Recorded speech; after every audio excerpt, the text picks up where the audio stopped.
Because it's a mindset yekuti aiwa handitukike zvamaunza izvozvo tinozviconverta into some joy.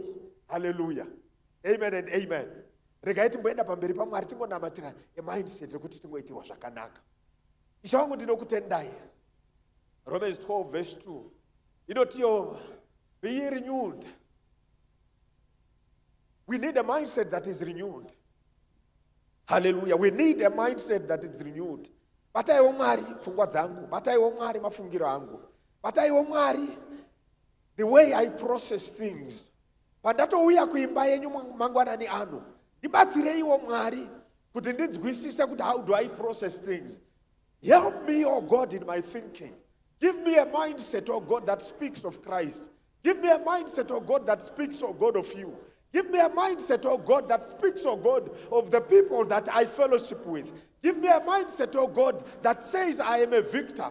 Give me a mindset, oh God, that says I walk, oh God, in boldness. Father, I thank you, oh God, for a mindset, oh God, of a winner. Give me that mindset of winning, oh God, in each and every aspect, oh God. I want to thank you, oh God, today, oh God, that because we are in this house, oh God, there is a realignment, oh God, of mindsets. There is a realignment of my mindset. There is a refocus on my mindset. There is, oh God, a renewal, oh God, of my mindset. A renewal, oh God, of the way I think. A renewal, oh God, of the way I process things. Help me, oh God, in this service. Angu Mwari nditirwe zvakanaka Mwari pakuprocessa kwezvinhu Mwari mupfungwa dzangu. Tibatsireiwo Mwari mangwanani ano senunga munhu. Tibatsireiwo Mwari sekereke Mwari. Mafungiro edu Mwari ave mafungiro Mwari akazara nematurity. Ave mafungiro Mwari akazara Mwari nekugoneswa nemi. Tinokutendai Mwari, tinongokuvongai Jesu. Tichiti mazviita henyu Mwari, that, oh God, we surrender our beings, oh God, to you. We surrender, oh God, our mind to you. We surrender, oh God, our thinking to you, oh God. Father, I thank you that you renew us, oh God. You help us, oh God, to renew our mindsets and to renew, oh God, our thinking. I give you praise, oh God. I give you honor in the name of Jesus. Hallelujah. Every aspect of service, you know. Kubva pachatanga kuya praise and worship kusvika patitapedza service yezuva ranhasi Mwari vachingotitira zvakanaka. Mbonyengetera iwewe sedunga munhu watouya, ndiwo watouya, inini ndatouya. Ngatichingonyengetsera kuti Mwari vatiitire zvakanaka. Service ino ingaingokuitira zvakanaka, service ino ingaingondiitira zvakanaka. Ndatouya, ina handisi kuda kudzoka ndakadaro. Hallelujah. Ndatouya kuzoshumirwa, ndatouya kuzosangana naMwari, ndatouya kuzoitirwa zvakanaka. Zita ra Jesu rirumbidzwe nekusimudzirwa. Hallelujah. Nditingonyengetera nekuda kweservice yanhasi. Mwari ndinokutendai nekuda kweservice yatiinayo zuva ranhasi. Ndinotenda mutsvene each and every activity that will happen in this particular service. Ndinotenda Mwari nekuda kwevachaimba. Ndinotenda Mwari mweya wenyu pamusoro pavo. Mweya wenyu Jesu pamusoro pevachaimba. Ivai navo Mwari pavachakushumirai nekuimba. Pavacharidza Mwari zvavacharidza zvinoridzwa. Tinongotenda, we give praise, oh God, unto thee. Tinongokutendai, ndinokuvongai kuti kuimba kwavo Mwari kuchadzosera mberi kwamuri. Kuimba kwavo Mwari kuchasimudza zita renyu. Kuimba kwavo Mwari kuchaita Mwari kuti tiswededzwe pedyo nemi. Ndinokutendai, ndinokuvongai mutsvene. Mazviita henyu na each and every one. I thank you for each and every voice, oh God. I thank you, oh God, for each and every soul, everybody that shall sing, oh God, sing praises unto thee. Ndinokutendai Mwari kunyange nevachacheya kuti Jesu Kristu weNazareta vaitirei zvakanaka Mwari. Rangarirai Mwari vachacheya. Jesu Kristu weNazareta. Service ino Mwari tiri kutarisira zvikuru Mwari. Service ino Mwari tiri kutarisira kugona kwenyu. Service ino Mwari tiri kutarisira Mwari. Tinoramba Mwari tichitarisira Baba kuita kwenyu kunoshamisa. Mazviita henyu Mwari, mazviita mutsvene. Thank you for every item, every testimony. In the name of Jesus, we thank you, God, for the things that you are doing muvana venyu, the things that you are doing muchechi muno, the things that you are doing, oh God, in each and every aspect, oh God, of this church. Thank you, oh God, for the fabric and every other thing, oh God, that speaks of your goodness. Dinokutendai ne every testimony, dinokutendai ne every item, in the name of Jesus. God, I thank you for each and every visitor. I thank you for each and everything, every activity that will happen pano. Muzita Mwari nemuro para Jesu. Ndinokutendai neshoko renyu kuti parichauya Mwari ngariuye nemoto, parichauya Mwari ngariuye nekusimudzira, parichauya Mwari shoko renyu ngariuye nemacorrection, parichauya Mwari shoko renyu ngarititire zvakanaka, that we may have breakthroughs in each and every aspect yeupenyu hwedu. Ndinokutendai nekukuvongai nekuda kweservice yanhasi. Mazviita henyu Mwari, mazviita henyu Jesu. Ndinotenda Mwari nekugona kwenyu, ndinotenda Mwari nekusimudzira kwenyu. Thank you, O God, for the spirit of perseverance. Thank you, O God, for the spirit of God yekuteerera nekunzwa shoko renyu. Ndinokutendai, ndinokuvongai. Baba vachashanda mukati memba inoi, shandai navo. Vashandisei Mwari semidziyo yenyu. Ndimi makavaumba mukavapa basa Mwari. Tiitirewo zvakanaka Mwari muservice yedu inoi. Mazviita henyu Jesu, mazviita henyu Ishe wangu. Ndakutendai nekukuvongai mangwanani ano. Tese ngatiti amen. Amen. Hallelujah. Muzita ra Jesu, hallelujah. Timbomhoresana tichimutsana mangwanani akanaka muzita ra Jesu, hallelujah. Ngakudzwe Jesu, hallelujah, hallelujah, hallelujah.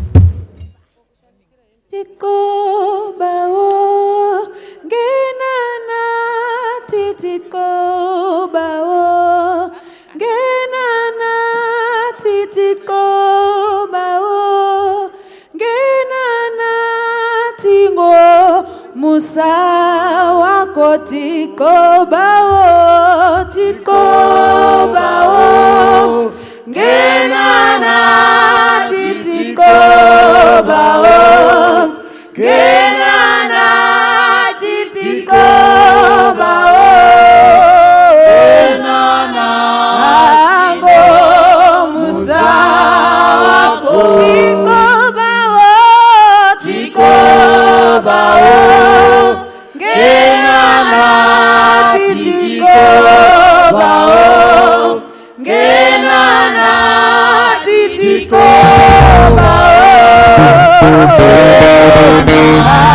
ango musa noba namhla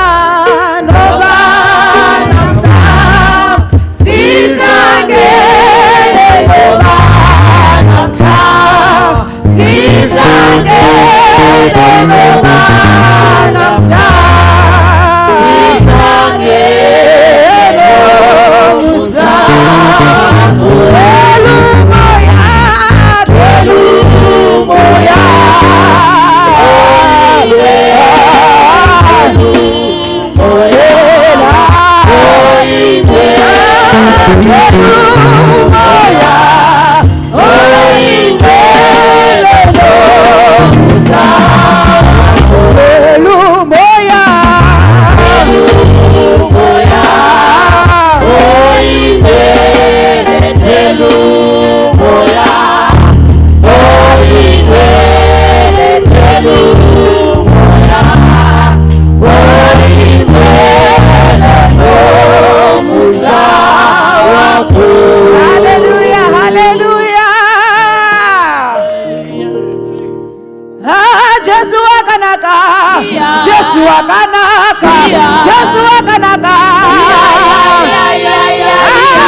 Yeah.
Chigweta mere mere kuna Jesu.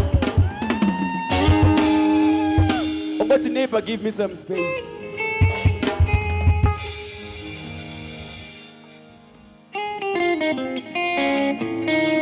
Do ndikuona maoko kuna Jesu, maoko muri wese maoko. Handisi kukuona maoko kumashure uko maoko tuli.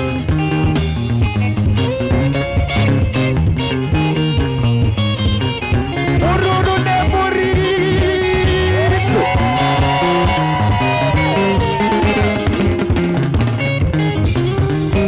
Mari wandakatenda ndinomuziva, Mari wandakatenda ndinomuziva, Jehova wandakatenda ndakamuona, Jehova wandakatenda ndakamuona, Mari wandakatenda ndinomuziva, Mari wandakatenda ndinomuziva, Jehova wandakatenda ndakamuona, Jehova wandakatenda ndakamuona. Badenge yashika, badenge yashika uyo, badenge yashika, badenge yashika uyo, badenge yashika, badenge yashika uyo, adetione.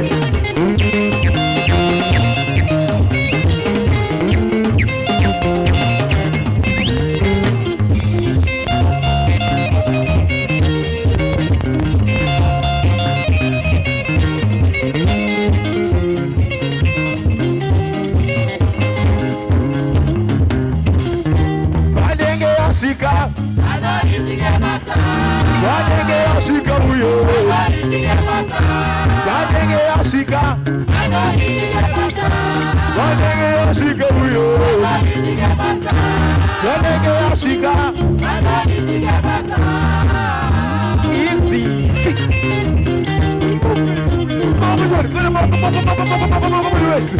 Put your hands together for Jesus.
Shako shaita iwe pepe, Shako shatora iwe pepe, Chacho wawana iwe pepe, Pepera wana wangwari, Pepera wana wangwari.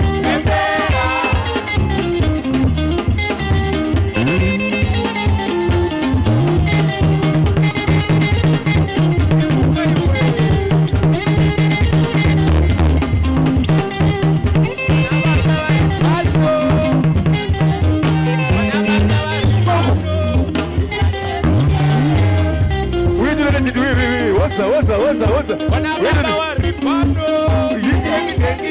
Wanababa wa ripando.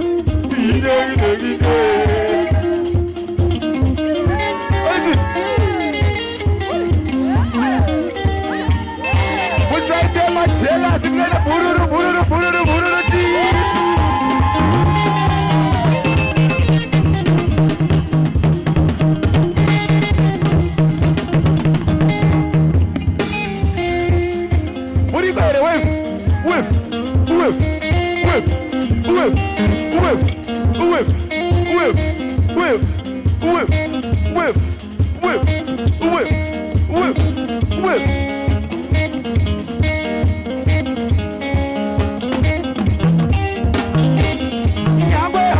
azotapita kanga asipo musi unosvika zotoranga rakamumirira akatozodana paipudza makwai zotoradzizve amai wechirega uone nyangwe azotapita akanga asipo musi unosvika zotoranga rakamumirira akatozodana paipudza makwai zotoradzizve amai wechirega uone.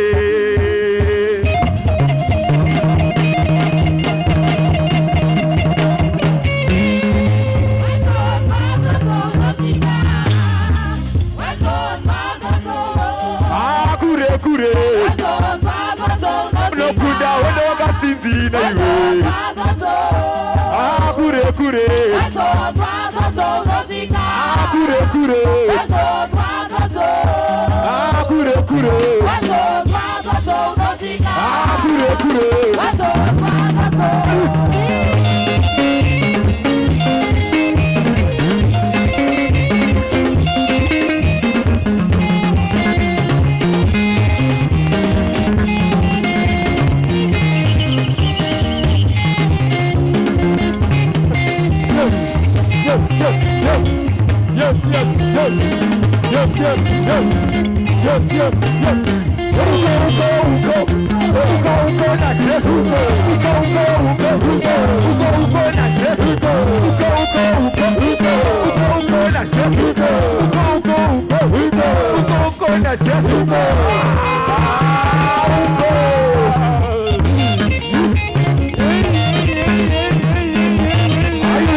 Hallelujah. Usasarira pa revival. Uya. Hallelujah. Hallelujah. Jehovah, Jehovah, Jehovah, Murisi Baragu.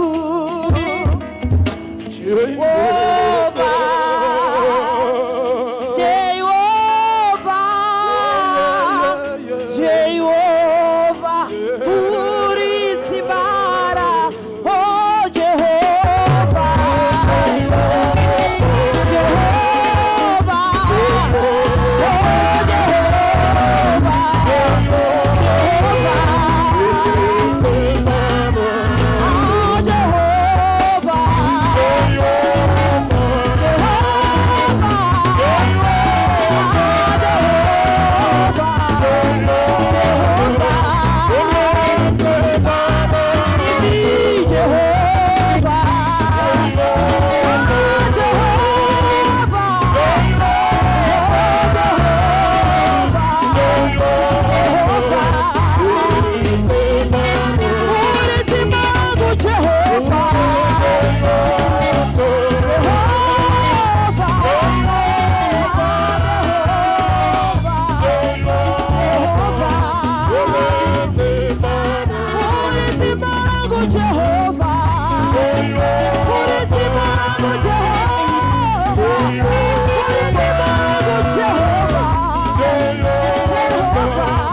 Tinokuonza imagwananyana nekuti muri Mwari. Tinokuonga imagwananyana nekuti muri mutsvene. Muri zuva redu murudo yedu. Magwananyana Mwari magwananyana mutsvene. Muri simba redu magwananyana. Muri zuva redu magwananyana. Muri nhuo yedu magwananyana. Tinokuonga imagwananyana ose.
Tinokuonga magwananyana.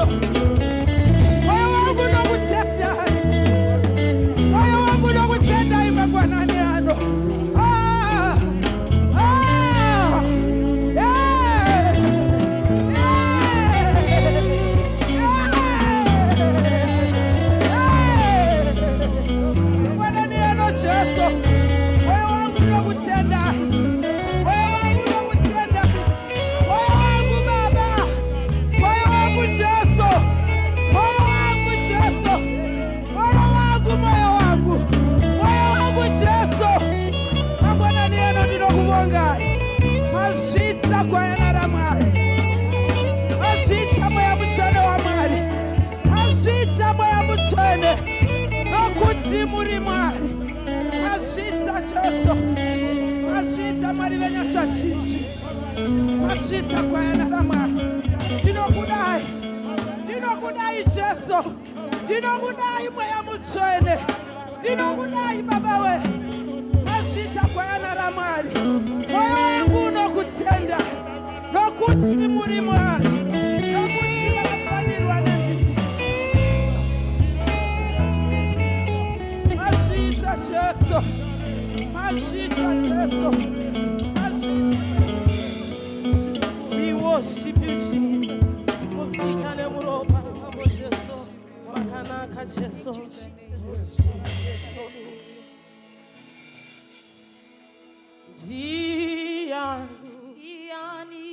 Panezama.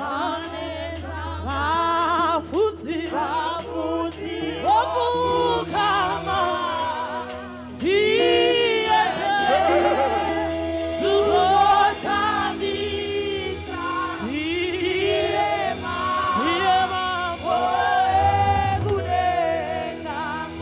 Oh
Tapukama pamberi pechikaro changu. Muri mambo mazima. Akanaka musharuka. Tapukama manganara. Mutunisi dinima. Murati wanawara. Musaruri wanasuo. Nao manganara. Mwari tapukama pechikaro changu. Tachana kwa muri musharuka. Makanaka changu. He's worthy of all the praise.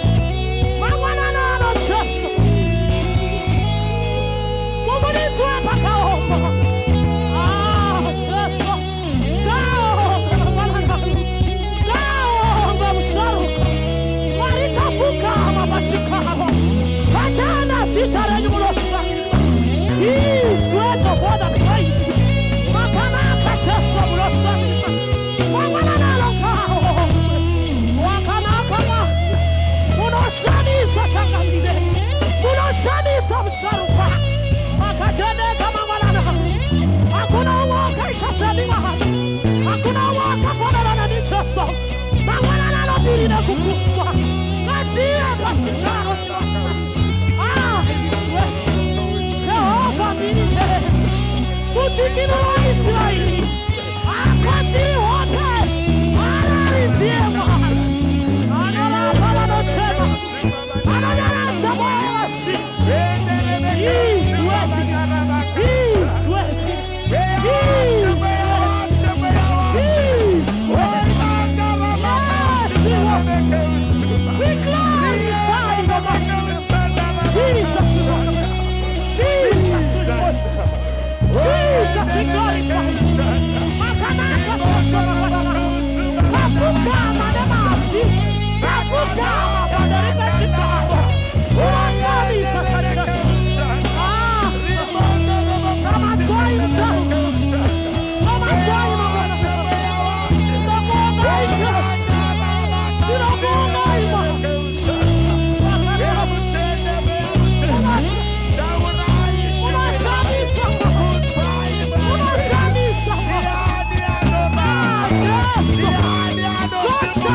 pedu. Hondo zedu dzinorwiwa nemi.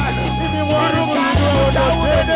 Marira marira ikereke. Tauya Baba. Simba redu maribisatse. Simba redu maribisatse. Mabatiza zeine simba redu. Maribisa zeine simba redu. Adabara marira yonorwara. Musharupa wabara mabasa. Kukutu wanotega. Kuwaya rupitso ndovari manova. Kukutu wanotega. Babara naziva. Kulemeketwa titwese mzagarika. Babara neanobaba. Babara neanobaba. Tauya kuzita. Zita inosunungura. Zita inorobabasa. Tauya kuzita. Zita inotinda. Zita nerobara mamoketu. Iswa tene kufe niwe maneve watu. Tauya baba. Kuzolanda sitarege. Atina chima chatinoriba nacho. Chatinosiya kuiba nesitarege. Baba peka ikereke. Eya wende mozere baba peke kereke. Ripeke ine simba mamaraniano. Izate ine simba renyo. Mamaraniano. Zata ikereke. Eya muzene. Tauya baba. Chatinotenda. Pakuzasimba kwedu tinosimbiswa nemi. Pakuzapana kwedu tinopaniswa nemi. Eya muzene. Zadza ikereke mangwanani ano. Zita renyu ngarikudzwe mangwanani ano. Tauya baba, ndimi utiziro hwedu. Tauya kwamuri Mwari. Tauya baba nekusasimba kwedu. Baba rangarira ikereke mangwanani ano. Vamwe vana mabasa, vamwe vanotsema, vane masituations agarisa. Baba batai munhu wese. Baba tambanudzirai ruoko rwenyu. Wamakati arina kupfupisira kukoniwa kuti bata. Tambanudzai ruoko rwenyu. Baba kukereke mangwanani ano. Father, we thank you. Father, we worship you. Mangwanani ano. Mweya mutseni. Mweya mutseni tizazei. Mutseni tizazei. Mweya mutseni. Tanyai kukereke. Mangwanani ano.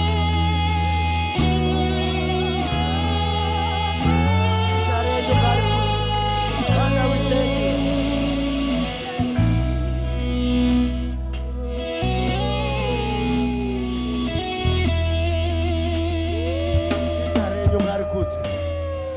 Zita renyu ngariremekedzwe mangwanani ano. Kereke mweya mutsvene ari pakati pedu. Tinangoti tiimbirwe futi imwe hymn. Tingodzokera pamberi paMwari. Panoperera pfungwa dzedu kereke Mwari ndo pavanotangira. Hakuna situation inorema pamberi paMwari. Mangwanani ano kereke ngatibatiranei. Tidzokere pamberi paMwari. Tivape kuti titakure nhuna dzedu dzose dzinotinetsa. Mangwanani ano kereke.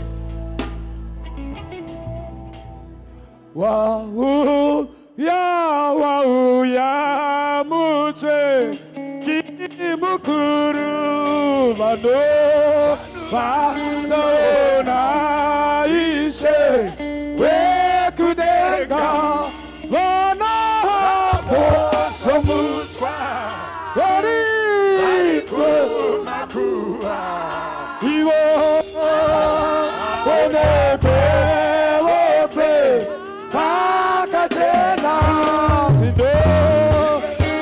tino nazo sezikanga mago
vanota noku chakukuru denera babe somucheki vakasa urama vachazo olaise munjibo yoku tamutika vaise munjibo yoku tamutika regai koi pamuche urudame kunzwe tiase muna atemose zitaui uchake oyiku yasino kamuchire ingu asino ya kamuchire ingu asino ya kamuchire ingu asino ya kamuchire ingu asino ya kamuchire ingu yasino uya kamuchi mangwanani ano baba wedu mangwanani ano mutswene mangwanani ano Jehova wauya mucheki mangwanani ano Mwari wari kudenga mangwanani ano Jehova tauya mangwanani ano kuzoka muchira tauya mangwanani ano kuzoka muchira mangwanani ano baba wedu moyo yedu ya kuzoka muchira moyo yedu ya kuzoka muchira inguwa ya kukamuchira inguwa ya kukamuchira mangwanani ano Jehova mangwanani ano mutswene mangwanani ano Changamire mangwanani ano Jehova mangwanani ano baba wedu mwipotere kai kutya takaise mururame nekuti nguwa ya kukamuchira mangwanani ano Mwari wari kudenga mangwanani ano Jehova mangwanani ano Yesu tauya nemhuri dzedu tauya nevana vedu kuzokamuchira shoko renyu kuzokamuchira simba renyu kuzokamuchira Mwari wenyasha mangwanani ano Mwari mangwanani ano mutswene inguwa ya zvino inguwa ya zvino inguwa ya zvino inguwa yokurumbidza enda pamberi pase uti Mwari inguwa yokukamuchira uti ndauya kuzokamuchira uti ndinotenda mangwanani ano kuzokamuchira ndinotenda Mwari kuzokamuchira mangwanani ano tenda Mwari wako ugokamuchira shoko periri kushumirwa ukamuchire nyasha mangwanani ano Mwari nekuti mwipatsi inguva yekukamuchira mangwanani ano tinokutendai tauya sevanhu asi tatainga baba kuzosangana nemi tatauya sevanhu Mwari asi tatainga kuzopa nyaya dzedu kwamuri nekuti tine kutenda nekunzwisisa kuti imi Mwari nyaya dzedu tikadzipa kwamuri hadzirambe dzakadaro tinovimba baba kuti imi Mwari pamberi penyu hakuna chinorema tiri kuvimba baba nezita neropa ramambo Jesu kuti baba chatainga baba kuzotaura nyaya dzedu kwamuri kuzopa rumbidzo baba kwamuri rangarirai upenyu hwedu rangarirai kereke rangariraiwo kunyangwe nevana vedu vacheche rangarirai kumabasa kwedu mamerejisi edu ngaarangarirwe zita renyu ngarikudzwe mangwanani ano tinoramba tichiti edu ngaaderedze kuti renyu rikudzwe nekuti ndimi muridzi webasa ndimi wataunganira. Father, we thank you this morning. Tingopa chipo chekuombera kuna Mwari. Tingopa chipo chekuombera kuna Mwari anoita zvinhu muupenyu hwevanhu. Simudzira izwi rako uchirumbidza Mwari uyu mangwanani ano. Dzosera mbiri kumuridzi webasa, mupi weupenyu anoraramisa. Pasina upenyu anodzorera upenyu. Pasina chinhu anoita kuti zvinhu zvivepo. Muzaruri wemasuo tingodzorera zvekare futi mbiri kuna Mwari uyu. muzita nemuropa ramambo Jesu. Haleluya. Farira Mwari wako. Amen kereke. Tichakamira kudaro. Tine vatungamiriri panzvimbo ino. Vakaiswa naMwari pamazuva edu kuti vatigaide, kuti vatiite oversee, kuti iwe neni tiri comfortable. Tisaite sehwai dzakarasika. Asi tina shepherd anotitarira zuva rimwe nerimwe. It's just a phone call away. Ndinogara ndichizvibvunza kuti mufundisi hapana paunowafonera kuita missed call. Kana pakaita missed call vanodzosera. Vanozvigona sei nekuwanda kwatakaita izvo? Zvinongoitwa naMwari. Tingopa kugamuchira nekupa ruremekedzo kuna mufundisi naamai nemhuri muzita nemuropa ramambo Jesu. Haleluya.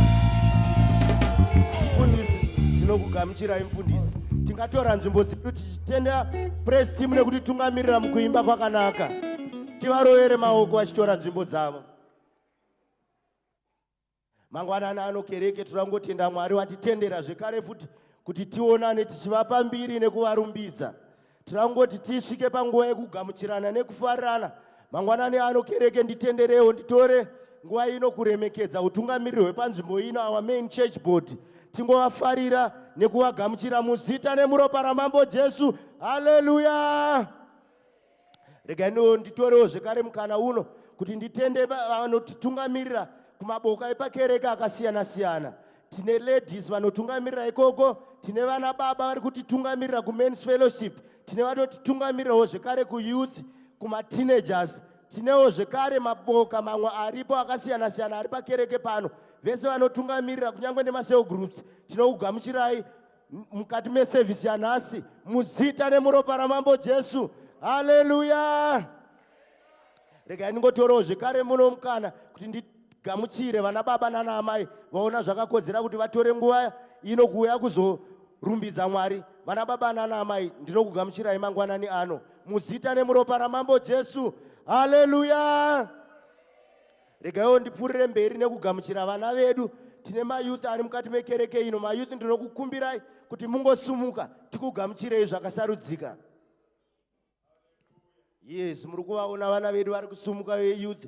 Youth mangwanani ano regai ndikugamuchireiwo zvakasarudzika muzita nemuropa ramambo Jesu. Haleluya. Yes, tichipfuurira mberi regai ndigamuchirewo mateenagers. Mateenagers tokumbirawo musimuke tikufarirei tikugamuchirei mangwanani ano. Yes, kumba kwedu kune two vakati representa kumateens. Mateens ndinokugamuchirai nekukufarirai muzita nemuropa ramambo Jesu. Haleluya. Yes, ndichipedzisera nevana vedu veSunday school. Vana vane energy. Sunday school, haleluya. Yes, we love you so much. You can go to your classes. Yes, tichipfuurira mberi nekugamuchirana again. Nditorewo mukana uno kuti ndigamuchire vari kutiona online. Ma-online viewers edu tinokugamuchiraiwo muzita nemuropa ramambo Jesu. Haleluya. Yes. Regai ndisvikewo pandinogamuchira vaenzi. Tinewo here vaenzi mangwanani ano vauya kekutanga muservice ino tikufarirewo nekukugamuchirai. Kana muripo tokumbirawo mungosumuka muri pamuri ipapo tikuone tikugamuchirai. Vaenzi, our visitors, those that are here for the first time. Yes, ndiri kuona vari kusumuka. Yes. Vaenzi vedu tokukumbirawo mutore chimwe chinhano. Mufambe muuye kuno kumberi tigokugamuchirai zvakasarudzika nekuti tizivane. Vabatsirewo maashazi vauye kumberi. Ishe Jesu vari pano, atina namo. Ishe Jesu vari pano, yeah. Atina namo, atina namo, atina namo. Ishe Jesu vari pano, atina namo. Ishe Jesu vari pano, atina namo, atina namo. Tose tinonzwa Shona. All right. Vaenzi vedu ndoda kuti nditore muno mukana kuti ndikufarirei nekukugamuchirai uyezve nekuti tingozivana kuti ndimani, mabva kupi, matizivawo sei kuti tiri pano, uyezve kana mukagona kungotizivisawo kuti mangotishanyira zvanhasi here kana kuti mucharamba muchiuya, kana mune vakukukai, kana mukagona kuzivisa kereke kuti ndakokwa nanhingi, zvakangonakawo zvekare futi.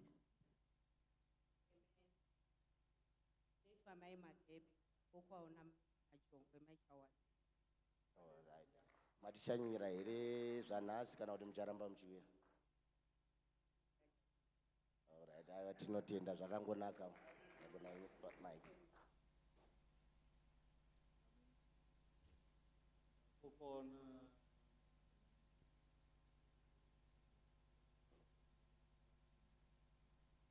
Alright, zita ndi. Alright, aiwa tinotenda.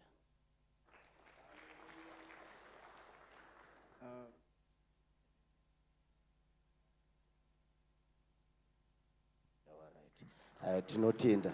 Vaenzi vedu ndirangoti ndingokuzivisai kuti pamapepa amakabata amapiwa, one racho iro rinakanyorwa zvakawanda rinongokuzivisaiwo nezvekereke ino, saka munogona kuzoenda naro pamunenge maitira mukana moriverenga kuti muzivewo zvakawanda nezvekereke ino.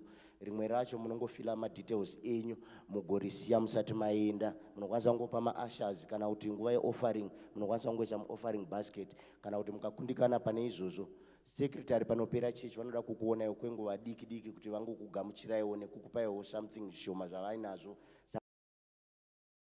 Napo pakagara varume vairi, tinoda kungokutendai, munogona henyu kutora nzvimbo dzenyu muzita nemuropa raJesu. Tivarovere maoko vachitora nzvimbo dzavo.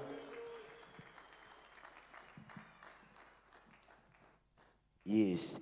Panguva ino ndinoda kuti ndidedzewo vane maitems. Tine maitems maviri, saka ndichatanga naProfesa Mukwembi vachatipa item tichizopedzera namama vedu mai mufundisi Jiriji.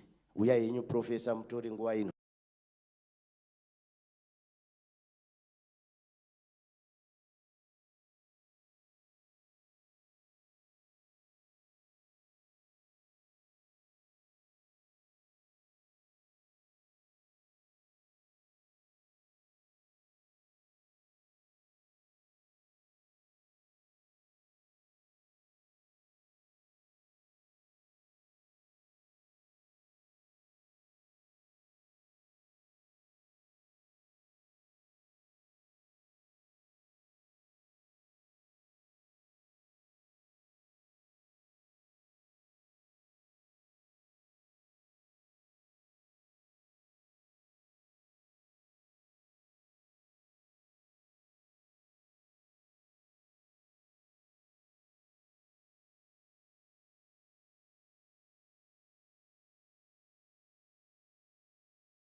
Mangwanani akanaka kereke. Indangosumukirawo kutenda ruoko rwaMwari rwandakaona. Musi wa2 May ndakaita car accident. Panzvimbo yandinosifamba mazuva ese, road yandinosifamba mazuva ese. Ndoda kungotenda Mwari nekuti ndinyatsotsanangura kuti zvakafamba sei kana kuti chii chakaitika. Handikwanisi kunyatsotsanangura. Asi chandinoziva ndechekuti ndakaona ruoko rwaMwari. Ndakaona kuchengeta kwaMwari. Pandakakwanisa kuti ndizobuda mumota, handizivi kuti ndakabuda sei nekuti ndakabuda ndega, handina kubudiswa nemunhu. Asi pandakabuda ndakafunga kuti side rangu reseiri, ndakafunga kuti harisisipo nekuti rakanga rave nhambu. Ndakarohwa this right side kubva kumusoro kusvika kumakumbo. Ipapo pandakazobuda mota, maparamedics vachisvika, ndichizoiswa muambulance. Handizivi kuti chii chaiitika nekuti pavaiedza kunditora BP vaingozama vachitaurirana meno zvavaitaurirana vachingoti hatisi kuona, hatisi kukwanisa kuiridha. Pfungwa dzangu dzakanga dzavhiringika. Mufundisi vakamhanya vakasvika. Varipo vakauya vachibatirana nemapurisa vakanga vazosvika, nevetowing vakanga vazosvika. Asi ndiripo ipapo ndaingonzwa kuti muviri wangu uri kurwadza. Ndichizotorwa ndichiendeswa kuchipatara. Ndakasvika ndikaitwa ma-x-ray akawanda, vakaita mascan akawanda, vachitsvaga kuda kuona kuti ndepapi pakuwara. Asi ndinotenda Mwari kuti pama-x-ray ese avakaita nematest ese avakaita, pana kana fracture imwe chete yavakaona. Neimpact yakanga iripo yemota, nekuparara kwakaita mota, ndaive ndiri ndega mumota. Handina kana pamwe chete pandakaita fracture, kana pamwe chete pakabuda ropa. Ndakangofunga kuti, ndofunga ivo Mwari vanenge vakangosvika vakangondivhumira panguva iyoyo. Vakangondibata nekuti hapana pakabuda ropa, hapana fracture yakaitika. Asi kurovera kwandakaita ndo pandakakuwara ndikambozvimba muviri. Asi ndinotenda Mwari kuti vakandirwira. Ndoda kungokurudzira mumwe munhu kuti chechi ngatirambei tichinamata. Hondo dziriko ende dzinoramba dzichiuya, asi dzinongoda kuti tirambe tiri pamabvi tichinamata. Shoko raMwari rakatendeka. Paya patinoti ngatinamatei, Mwari vanenge vachitonzwa, vanenge vachitorekodha, uye Mwari vanotichengeta. Ngatiregedzei kuzitya hondo idzi nekuti hanzi dzose dzinokundwa naivo Mwari. Iro shoko roti, when the enemy comes in rushing like a mighty flood, he will raise a standard. Ndoda kungotenda Mwari kuti Mwari vakandirwira. Kurwirwa kwandakaita, ndinotenda kuti nesu chechi yose takarwirwa. Ndakangoona nyasha dzaMwari nekuti pane minamato mizhinji yatinoita tichiti ngatinamatirei mufundisi, ngatinamatirei mama. Ndinongotenda kuti Mwari vakatiitira zvakanaka. Ndoda kungokurudzira ma-intercessors kuti ngatirambei tichisimudza danho, nekuti hondo dzinoramba dzichisimuka, asi Mwari vari kurutivi rwedu, uye Mwari vakatendeka. Ndoda kungotenda support ma-messages, vamwe vaiuya kumba, vamwe vaifona. Ndoda kungotenda imimi chechi makatiitira zvakanaka nekutiratidza rudo, nekuti after the accident ndakazomboita some time yekuti ndofunga I was going under trauma, ndichitadza kurara. Asi ndongotenda Mwari kuti maitiitira zvakanaka, mairamba muchinamata, muchiramba muchifona nema-messages. Zvekare ndoda kungotenda mufundisi nemhuri yedu nesapoti yose yavaindipa. Iko zvino izvi ndaakunzwa, asati ndave 100% but ndaakunzwa zvakanaka. Ndinoda kungotenda Mwari kuti wakaipa habudiriri. Tinoramba tichingokunda hondo dzedu dzese. Muzita raJesu, amen. Tirovere vese vapa testimony. Titende mama vachigara pasi. Hanzi namufundisi munamato hauori. Ungave uri mudiki sei, ungave wakadii, hauori. Rimwe zuva prayer iyo inomira newe. Panguva inorega ndidedze secretary vachizotipa zviziviso. Tivarovere maoko professor vachiuya kuzotipa zviziviso zvesondo rino. Hallelujah. Regai tingoomberera baba namai Nyamunga vari kutichera muzita raJesu, ameni. Aiwa, tinotenda Mwari. Regai ndipewo ruremekedzo rwangu kuna mama nadedi. Tinongotenda Mwari. Mfundisi ndapotsa ndati you look well rested, but regai ndingogumira ipapo. But you look good. Amen. Aiwa, tinotenda Mwari. I like service ya. Ndikufarira service ya nhasi. Vechidiki vanoti it's giving. Hallelujah. This service is giving. Pane language yatiri kudzidza kumba kwedu uko nenyaya yekuva nezvikomana zvidiki. But regai tipanane zviziso zvezuva ranhasi. Hallelujah. Zviziso zvedu zvekutanga zviri kubva kunana mama. Vana mama hanzi hatina kutsanya. We don't have fasting this week, Muswe Thursday. Chechipiri chiri kunzi vana mama vari kutengesawo ma-themed t-shirts avainawo ari kuita 150 rands rimwe chete, uye kune mabhareta emadzimai ari kuita 100 rands rimwe chete. Kozoita kune ma-inbooks aripo ma-50 rands rimwe chete. Hanzi vanomada or vanoda ma-t-shirts aya nemabhareta nema-inbook, hanzi onai Sister Joyce. Chiziso chechitatu, madzimai ari kungotiziisa kuti tava nemazuva matatu chete asara kuti tipinde murevival yemadzimai. Hallelujah. Amen and amen. Revival oye. Revival oye. Hallelujah. Iyi takatoimirira iyi. Kubva musi wa28 kusvika musi wa31 May tenge tiri pano tichitangana 6 p.m. Asi musi wa1 June inenge iri Sunday tinotangana 9 a.m. pano zvichitiitira zvakanaka. Hallelujah. Saka tinawo ma-guest pastors edu, ma-guest pastors ari kuuya, baba namai Mupunga. Hallelujah. Madzimai vari kuziviswa zvakare kuti kune an online prayer inenge iripo paWhatsApp musi Tuesday 27 May.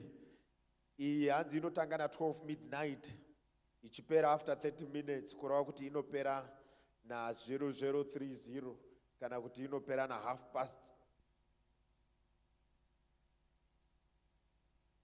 past midnight. Muzati pane metsi dzinonetsa kutaura kuti ukati half past 12 zvinenge zviri kutaura masikati. Okay, half past 24 kana kuti 30 minutes after midnight. Tiregai tipanane zviziviso zviri maringe nekereke. We are fasting mangwana. However, tiri kubrekera fast tiri kudzimba dzedu. Zvichitiitira zvakanaka.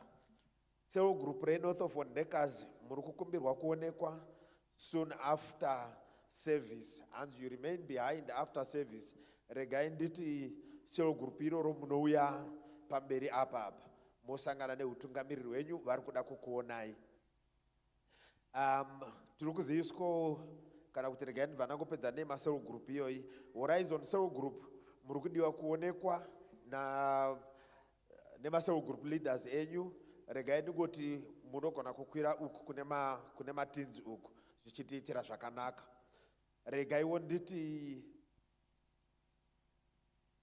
ma-cell group leader ese tirangokuonaiwo bichana just for a few minutes muprayer room, tingosangana imomo zvichitiitira zvakanaka. Tiri kuuya uchidzwa sekereke kuti English service yedu ine Facebook page rayo. Ngativhakache ikoko, ngatitei zvinofanira kuitwa ikoko.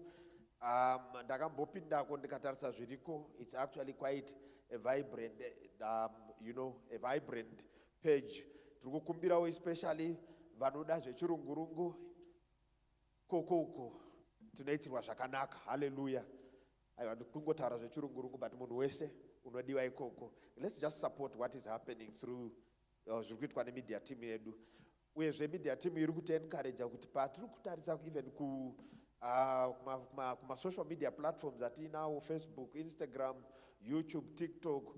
Please, let's stay connected. Let's stay tichiramba tichiziva zviri kuitika pano pakereke uye muno mukereke. Hallelujah. Mufundisi vanenge vari pano this Tuesday vanoda kuvaona 9 a.m. to 3 p.m. munouya. You're welcome to visit him.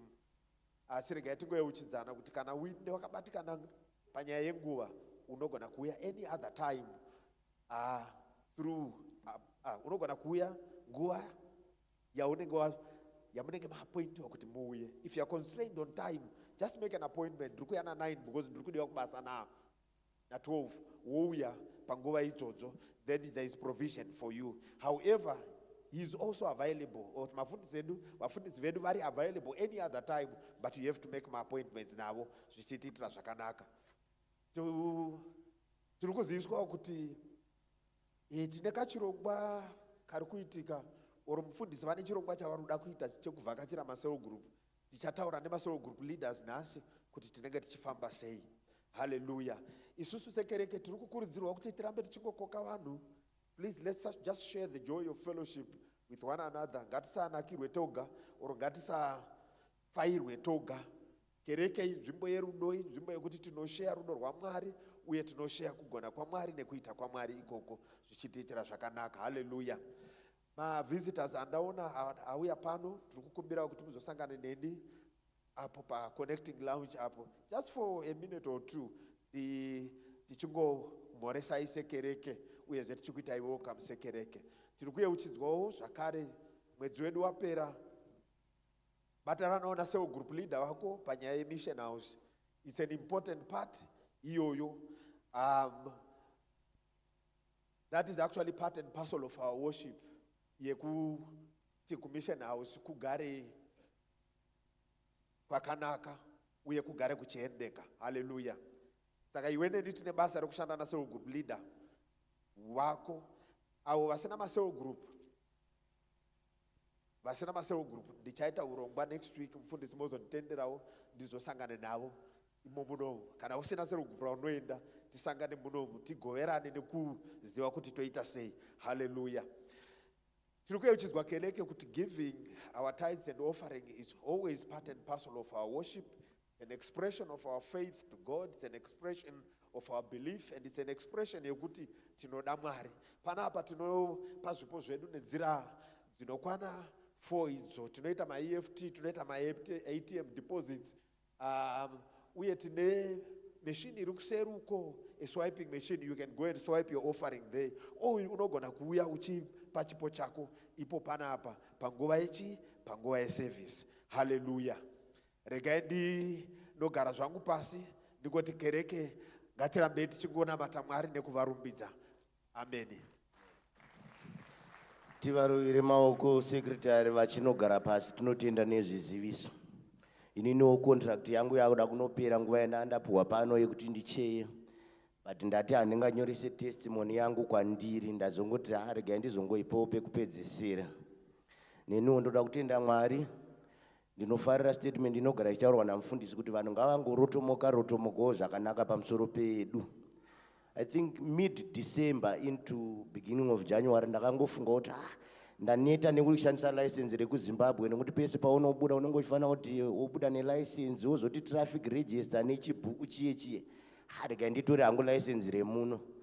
Ndobva ndazvitorera hangu license rangu remuno.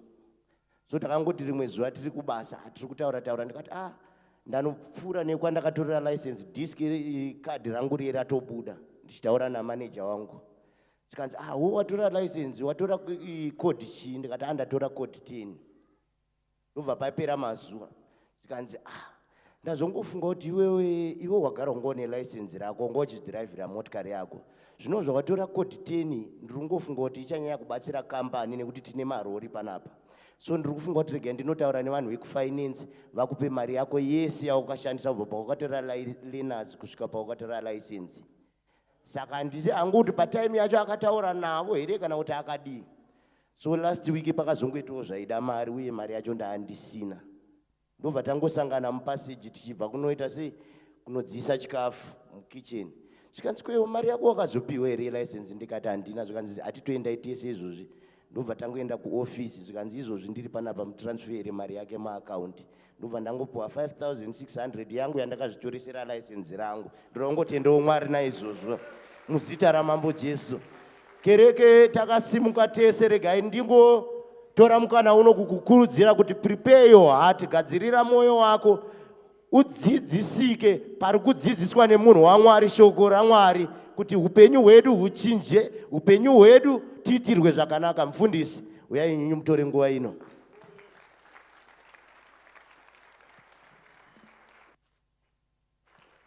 Hallelujah. Muzita ra Jesu, hallelujah. Nasa, I just want Rumbi come through. Vanoverenga shoko raMwari come through. Today, we are not taking Holy Communion than the word. I want us to hear the word and take the Holy Communion.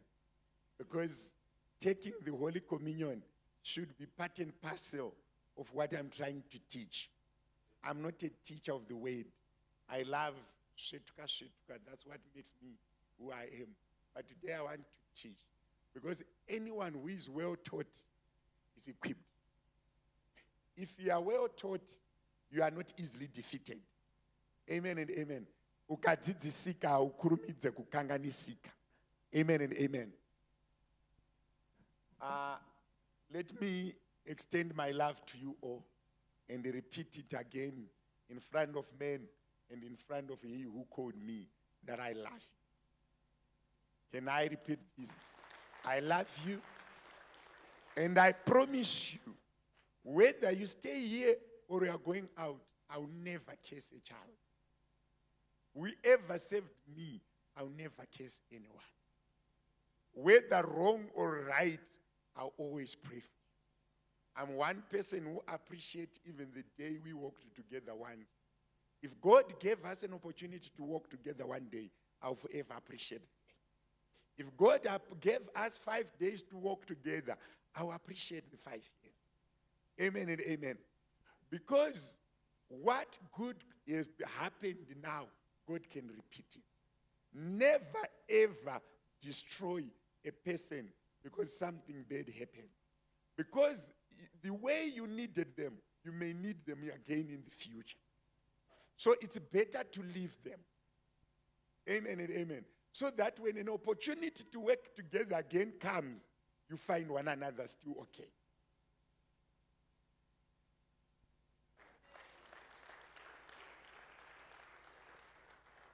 I always say this, and I want to share to you as wisdom.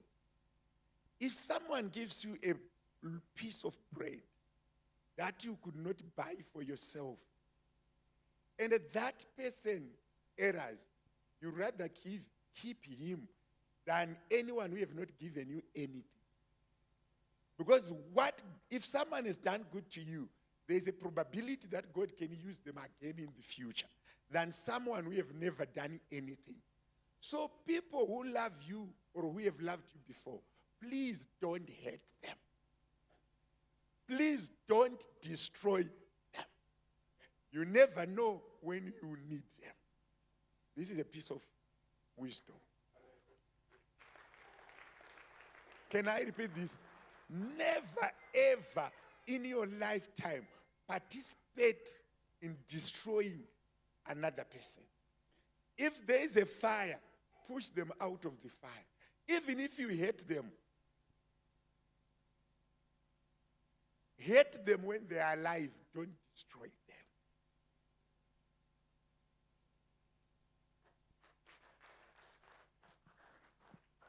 Hallelujah. Hallelujah. Regarding the acknowledge, English service, in the mighty name of our Lord Jesus, let me acknowledge Professor Nyabadza, Vangava Chichea, Shakanaka, Vangava Tipa Ziviso, Pamacheta Nabana Mayamunga, Vangava Chichea, Nigo acknowledge Avese Vagazira Moviriwashe, Mariveru Gareva Chitira Shakanaka, teaching, Netas and the Siaphonium. Okay, I have it. It has a lot of notes that I use. Okay, let's go to the word of God whilst we're still standing. Luke chapter number 9, verse 12 to 17. Nehemiah chapter number 1, verse 4. Isaiah chapter 62, 6 and 7.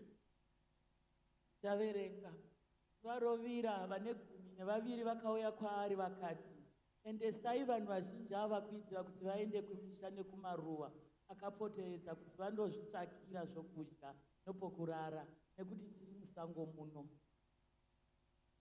Akavapindura akati, vapei imi zvokudya.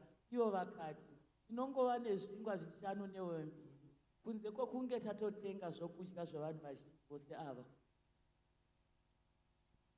Nokuti pakanga paine varume vangasvike zviuru 5, asi iye akati kuvadzidzi vake, vagarisei pasi vari mumapoka evanhu vangasvike 50 paboka rimwe nerimwe. Vadzidzi vakaita saizvozvo, uye munhu wose akagara pasi. Akati atora zvingwa 5 nehowe 2, akatarisa kudenga, akavonga ndokuzvimedura. Ipapo akazvipa kuvadzidzi kuti vaise pamberi pevanhu. Vose vakadya vakaguta, uye vadzidzi vakanhonga matengu azere 12 ezvimedu zvakanga zvasara.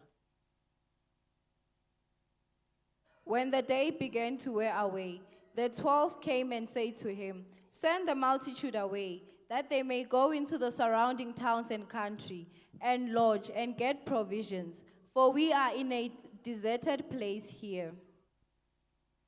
But he said to them, "You give them something to eat." And they said, "We have no more than 5 loaves and 2 fish, unless we go and buy food for all these people." For there were about 5,000 men. Then he said to his disciples, "Make them sit down in groups of 50. And they did so, and made them all sit down.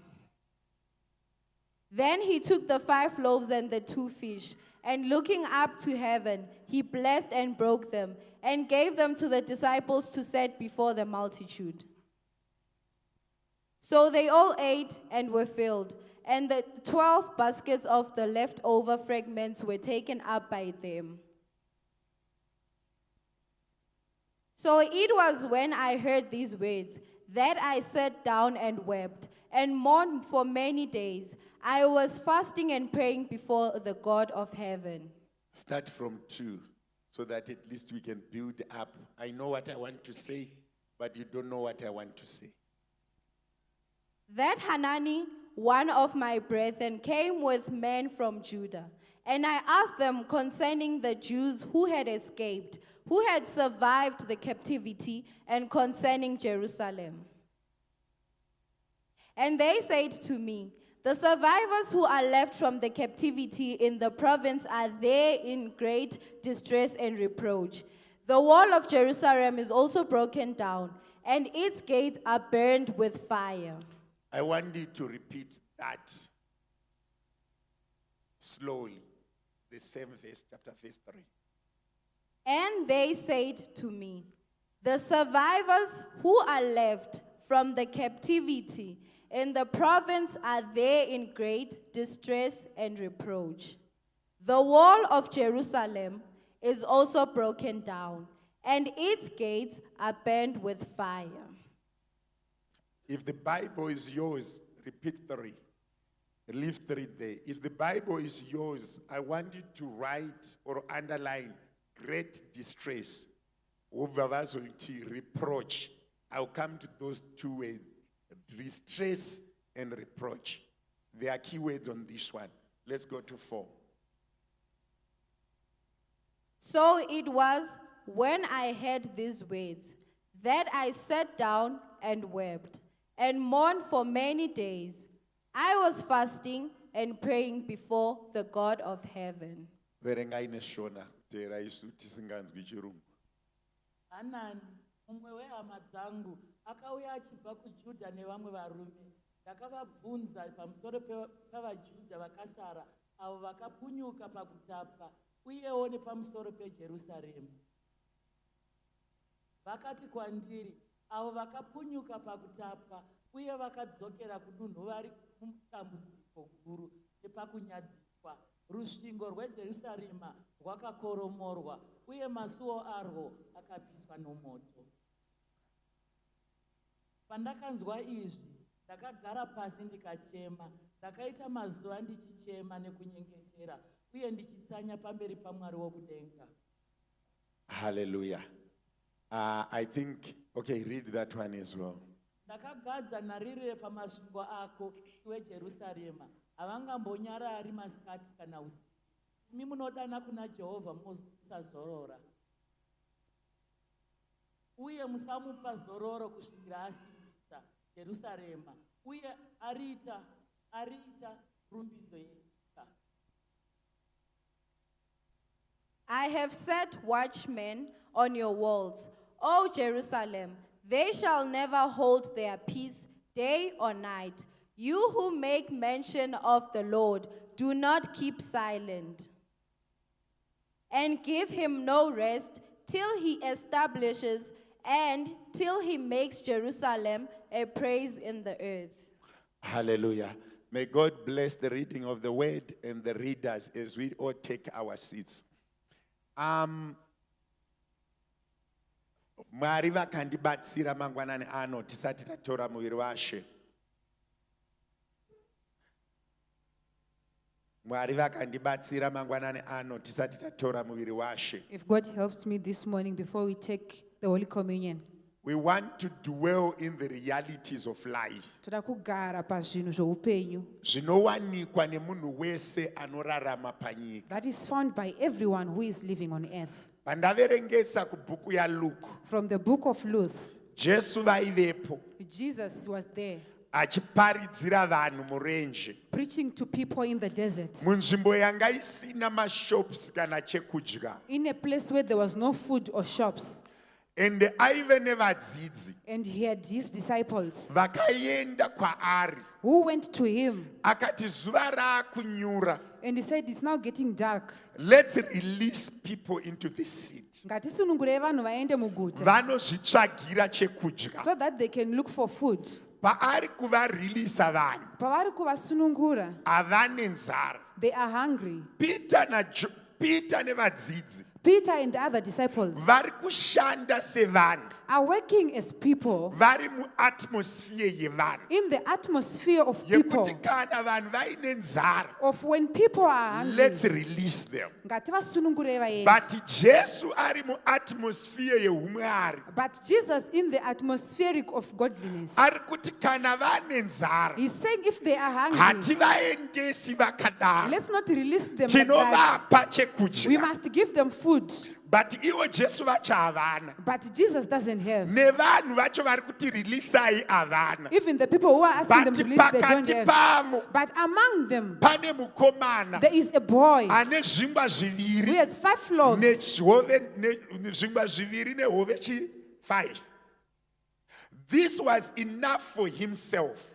It was zvaikwanira iye chete. Aifanira kudya iye He was supposed to eat obva aguta. and he will be fulfilled. But Jesus Asi Jesu vari kuona beyond one man. is seeing beyond one man. Pari kunzi tine zvingwa zviviri nehove 5. When they are saying there are 2 loaves and 5 fish, Mwari vari kuona pekutangira. God is seeing a starting point. Pacrisis iyoyo At that crisis, Mwari vari kuona God pekutangira is seeing a starting point pamurume mumwe chete on that one ane man hove mbiri who has 2 fish nezvingwa zvishanu, and 5 loaves. kureva kuti kana paita dambudziko Meaning if there is a problem, ngapashayikwe munhu anotiza there is no one who ati must run Mwari away ndiri pano, and say, God, but I'm I here. am little But or I'm I small. have little. Oh, handina chinhu. Kureva kuti Mwari vanogona kuda zvishoma zvako We meaning God might need the kubatsira few you have nyika kuti irarame to help the pazvizhinji. land that it can live Uyu on many. mukomana uyu In this boy, ane hove mbiri nezvingwa zvishanu There's 2 fish and 5 zvaanoguta iye, that he- but kana uwepo hwamwari but if the hwapo presence of iye God is there, achaguta sekuguta kwaaifanira kuita, You'll be filled like asi the way you are Mwari supposed to. wobva vashandisawo kugutisa vamwe. but God will use it to fill other people.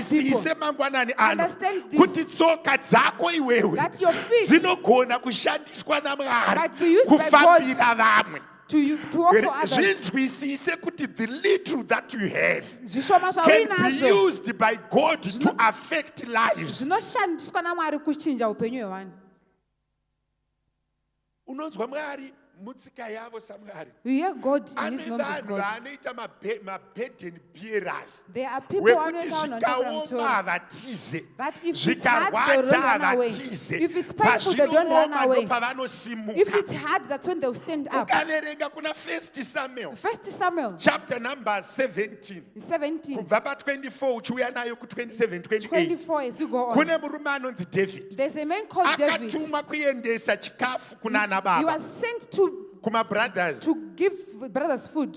Kune vaifanira kurwa hondo, There are men who are vari supposed to fight war, designated kurwa who hondo, are designated but to pari fight war. kubuda Goliath But when Goliath is coming out, achituka hondo dzevaIsraeri cursing the walls vari of Israel, kutizira mubako. they are running But into the caves. pazouyawo mumwe mukomana But there's a boy ari who kuti arrived, inini kana pachitukwa vanhu who is saying when people are inini cursed, handipinde mubako. I will not run Kuri to the cave. kutsvagwa varume nevakadzi, They are looking for men vakomana and women, nevasikana boys and vanoti girls, kumhuri yekwedu who are saying in our kwandakaberekwa family, inini where our kana kids zvaoma If it's mwari handisi kuzopinda mubako, God, I'm not running ndiri into the kubuda cave. panze ndotarisana I'm going nagoriati out and face ndichidaidzira zita renyu. calling unto Hove your name. mbiri nezvingwa zvishanu 2 fish ndinazvo, and 5 fish I have. pazvakaoma handisi kunodyira When it's kuseri. hard, I'm not going to eat Jehovha at that ndiitei mudziyo Jehovah, use me as wekumira your patiza vessel vamwe. of Jehovha standing where people ndiitei are running mudziyo away. Use me as wekuchengeta vessel nherera dzarambwa nevamwe. of taking care Ndiri of kutsvaga orphans that varume others are nevakadzi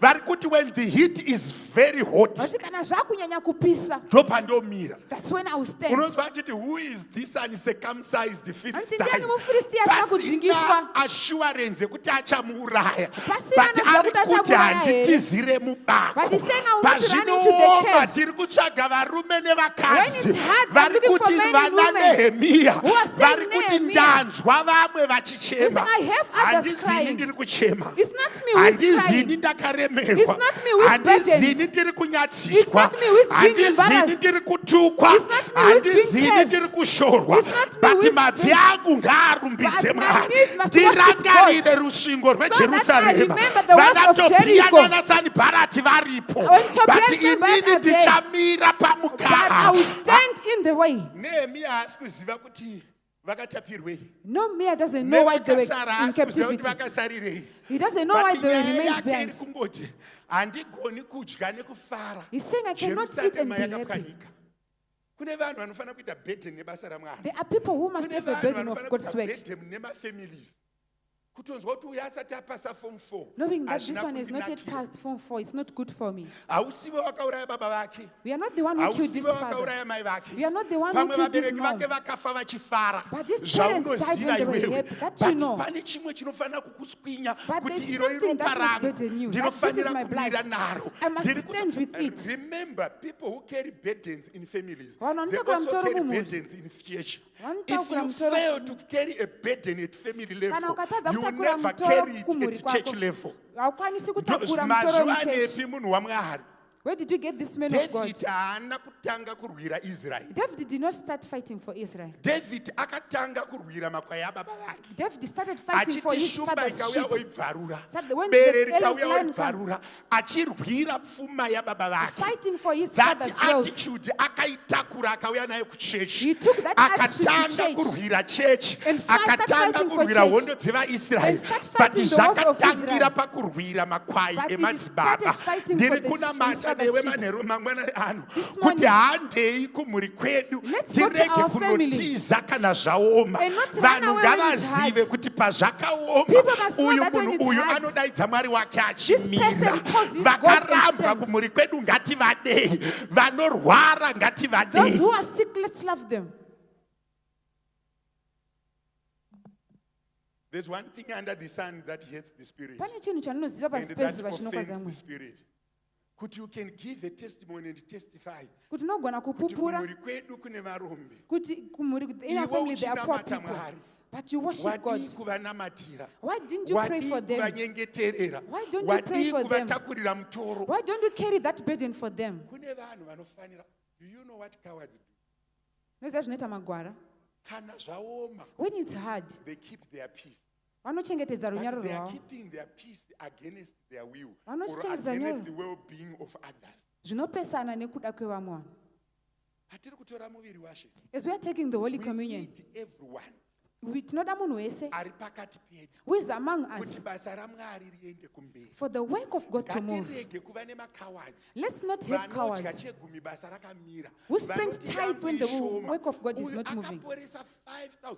Tendera Mwari kushandisa your little contribution. Allow God to Tendera use your little Mwari contribution. kushandisa your little presence. Allow God That to use things that can presence. be well for the kingdom and for your family. kuti zvinhu zvinakire basa ramwari nekumhuri kwenyu.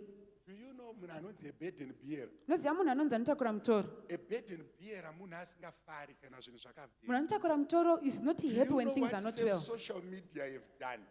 Unoziva zvinotaurwa kusocial media. It have enhanced distraction more than good.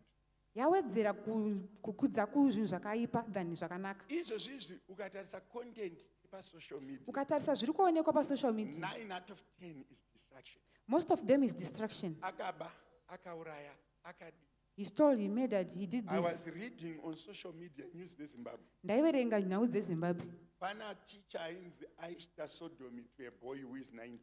Kuna ticha ainzi aibata mwana mukomana aiva 19. Only to realize that when he was taken in prison, you can search it.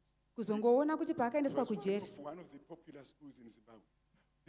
The guardian of the 19-year-old, Mubereki wemwana ane 19 years. Nai ana 19, vakati for us to withdraw the case, Vakati we kuti need $15,000. $15,000. Kuti Meaning tidzinge to nyaya iyi say tofanira they are 15,000. using social media Vari kushandisa to social make media money. kuti vavane mari. Kune vanhu vari munomu There are people who are here. who are so much into dirty stuff, Vari muzvinhu who needs to zvakaipa. withdraw from dirty stuff Vanofanira kubuda and muzvinhu become zvakashata izvi. ambassadors of the word Kuti vaite and vatumwa become vebasa ramwari. ambassadors of the kingdom. Vamiririre umambo hwamwari. Ngatisa- I was asking God, ndambonzwa Professor Nyabadza Ndaibvunza vachitaura Mwari. by intercession and say, why are we allowing our mind to be full of negative? Nei tiri kutendera pfungwa dzedu kuti dzizare zvinhu zvakaipa. Why? Izvozvizvi ukatarisa kuti chakaipa chikataurwa, Now if you check when something bad it is has so said, many viewers. zvinoonekwa navanhu vakawanda. Chakanaka chikataurwa, When something good is said, hachina maviewers. there are no viewers. Kureva kuti the ambassadors of the kingdom, Meaning vamiriri who veshoko are ramwari, Christians, vanova are not vakristu, viewing good content. havasi They kuvhura are zvinhu viewing zvakanaka. bad content with the bad doers and enhance the bad kingdom. Vari kuvhura zvinhu zvakaipa vachizviisa kukingdom. Yozvi ukatumira article yeBible, yevhesi, I see people don't view my status. If you It's send a an verse. article of a Bible verse, no one But will view if the I sisters. send something, a picture, But if I send a random people picture, crop it, people use it. Meaning to say, our mind has been drifted. pfungwa dzedu dzabviswa. Patiri kutora muviri washe nhasi, As we are taking the Holy I Communion want today, people to reflect on their lives. toda kuti umbofunganya pamusoro One peupenyu time hwako. of You self-reflection. have time of Kuti self-reflection. panguva yekupwanyika kweJerusarema, By the time the walls are am I falling, a Nehemiah or a Tobiah? ndiri Nehemiah here kana kuti ndiri Tobiah? Am I Sanballat or I'm Nehemiah? Ndiri Sanballat here kana Ndezvipi ndiri zvinhu Nehemiah? zvinondishayisa mufaro? What is it that is taking Ndezvipi the joy zvinhu away from me? zvinondifadza? What is it that is Ndeipi bringing nguva joy to me? yandinonzwa kuti ndafara? What time am I hearing Ndinenge that I'm ndanzwa happy? zvakaipa here kana zvakanaka? Is it when I heard good news or bad news? Do you know what the devil is doing? Muziva kuti muvengi ari kuita He is zvakaita sei? not destroying us. Haasi kuparadza isusu. Ari kungotuma kuti tidestroyane tega. We are just destroying one another. Ari kungota kuti tingoparadzane tiri pachezvedu. Because kuti Mwari vaite chinhu, For God to do vanoda something, iwewe. He needs you. Kuti Satani aite chinhu, For the devil to do something, anoda iwewe. He also needs you. Let's not start at church level. Ngatisatangire Let's pakereke. go and start at family level. Hande totanga kudzimuri What dzedu. are you saying about your people? Uri kuti chii pamusoro pevanhu vako? What are you commenting about your children? Uri kutaura kuti chii pamusoro What pevana are you vako? commenting about your cousins? Uri kuti chii pamusoro pehama dzako? Nezuro we had a small family caucus, Yesterday taiva a nemhuri, small caucus meeting, taiva nemeeting. Kumba. And I said to people I have, my wife didn't answer. As usual, she's an observer and a listener. Havana kupindura. First born yekumba kwedu anonzi Anna. Last born yekumba kwedu anonzi Priscilla. I think Priscilla is in the house. Can she wave?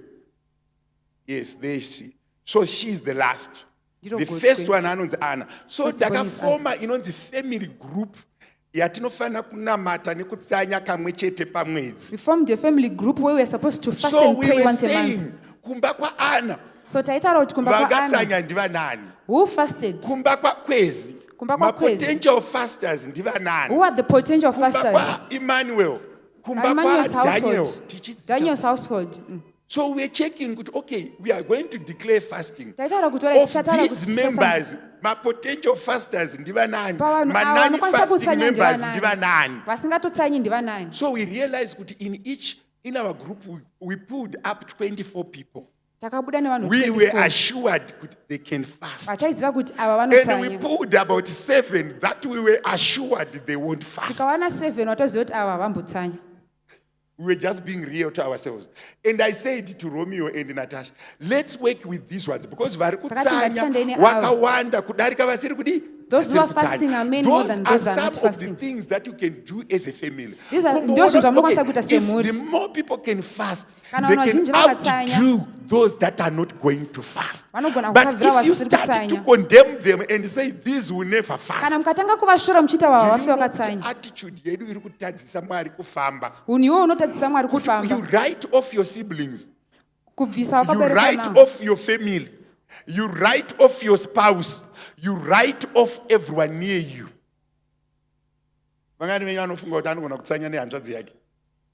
Kana uri kutoona kuti uyu akamboba madora tiri mudiki, uyu akamboba apple tiri mudiki, I can't fast with that person. How many who can trust God can hear you muchitsanya semuri? Can we go and follow the pastor's method? Kumonesa zuva ramunotsanya semuri pagroup. We are fasting for this. And then you ask me, Pastor, why are you fasting? I categorize all the children. Those that are working and supposed to marry and be married. Those that are studying who have potential to find spouses. And those that are studying that we are not allowing to have spouses, potential spouses. And those that will be beaten if they have a boyfriend or girlfriend. We are grouping each other. Those are things that people see hope in them. You are saying something. Why am I teaching this? Ngendiri kudzidzisa izvi. We are praying so much. Tiri kunamata zvakanyanya. We are fasting at times. Tiri kutsanya But dzimwe the dzenguva. attitude and the burden we have is wrong. But We have a zvatiri wrong kuizvitira burden. zvekaipa. Never be. Usaite munhu akuti unoti kumunhu haandei kuhondo. Don't be someone who asks someone to go for a war. In the middle of the war, you run away. Pakati pehondo wotiza. How many people that we promised that I will stand by you? Vangana watakavimbisa kuti When the tichamira temperature newe. changed, you ran away. Pakachinja zvinhu You wakatiza. exonerated yourself. You Wakazvibvisa pazvinhu. refused the responsibility. Wakaramba How kutora. many people that we promised Vangani that we vatakavimbisa. withdrew from them? Vatakazobva pavari. Food for thought. Patiri kutora muviri washo. As we are taking the Holy Communion, I want us to allow God to use us. toda kutendera Mwari kuti I want vatishandise. to allow God to use us. Toda kutendera I Mwari kuti want us to vatishandise. allow God to use us. Toda kuti The kutendera Mwari kuti little that we vatishandise. have, Zvishoma can zvatinazvo. we give God access to it? Ngatipei Mwari The vagone little that kuzviwana. we can do, Zvishoma can we zvatinokwanisa do it kuita. for God? Ngatizviitirei Mwari. How many people who died spiritually because of your words? Vangani vakafa pamweya nekuda kwemashoko ako. How many things that you testified that you did not know? Zvingani zvawakapupura zvawanga usingazivi. How many things that affected you that were not supposed to affect you? Zvingani zvakakubata zvaisafanira kukubata. Moyo wangu unoti, My heart is saying, ngatimboitei vana Nehemiah. let's be like Nehemiah. Ngatimboitei like this boy. Let's be like this boy. Ari kuti, I'm giving my fish, We're saying, I'm giving my I'm giving food. my bread I'm giving for the chingwa changu well-good of others. kuti vamwe vadyewo. Let's do like Nehemiah. Ngatiite Ari kuti saNehemiah. handisi kudya kana kugara patable. We're saying, I'm not eating I or sitting am on the table. troubled for the well-being of Jerusalem. Ndakabatikana nezvakaita Jerusalem. Ngatitakurei mutoro wechechi. Let's carry the burden of the Let's church. not run away when we need to stand. Ngatisatizei Let's patinofanira not duck kumira. away when we need to stand. Ngatisatizei Let's patinofanira not kumira. leave. Ngatisabvei. I always say to my daughter and son, Ndogara ndichiti kuvana vangu, whenever you need a father, pese paunoda baba, I am there. ndiripo. And my prayer is, Munamato wangu Mwari unoti, vandibatsire kusvika zuva randichabva panyika. may God help me So up that until the day I will die. whatever I say Kuti zvese and zvandichataura whatever I do, nezvese it zvandichaita must be sound and constructive to my children. zvinofanira I kubatsira vana must vangu. never be part and parcel of destroying them. Handifaniri kuva kubatiridza pakuvaparadza.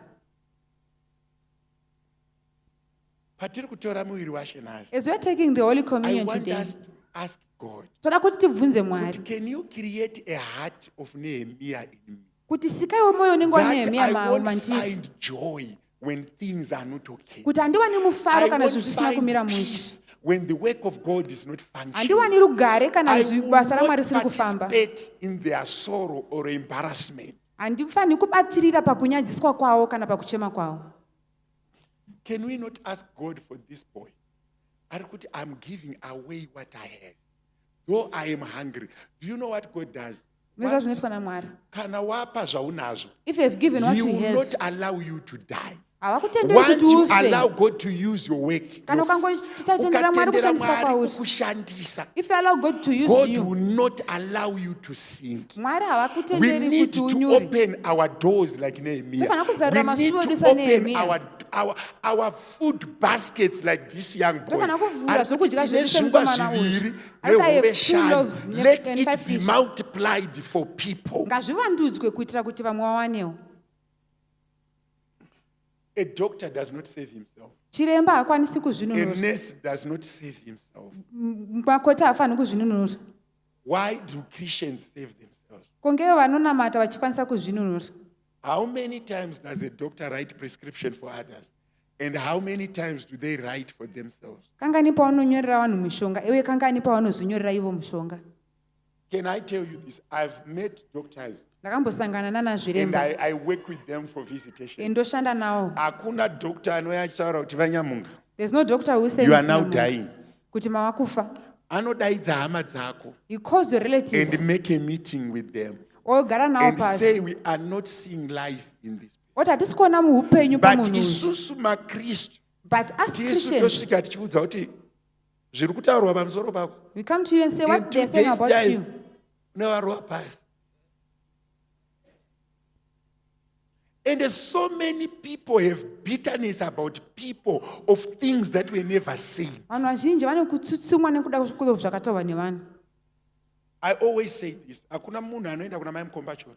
No one will go to Miss Mukomba Oti Church mai mufundisi vati mama akagara and mupuresi. said the pastor say you were sitting. Mama kuenda session hamuchadiwi.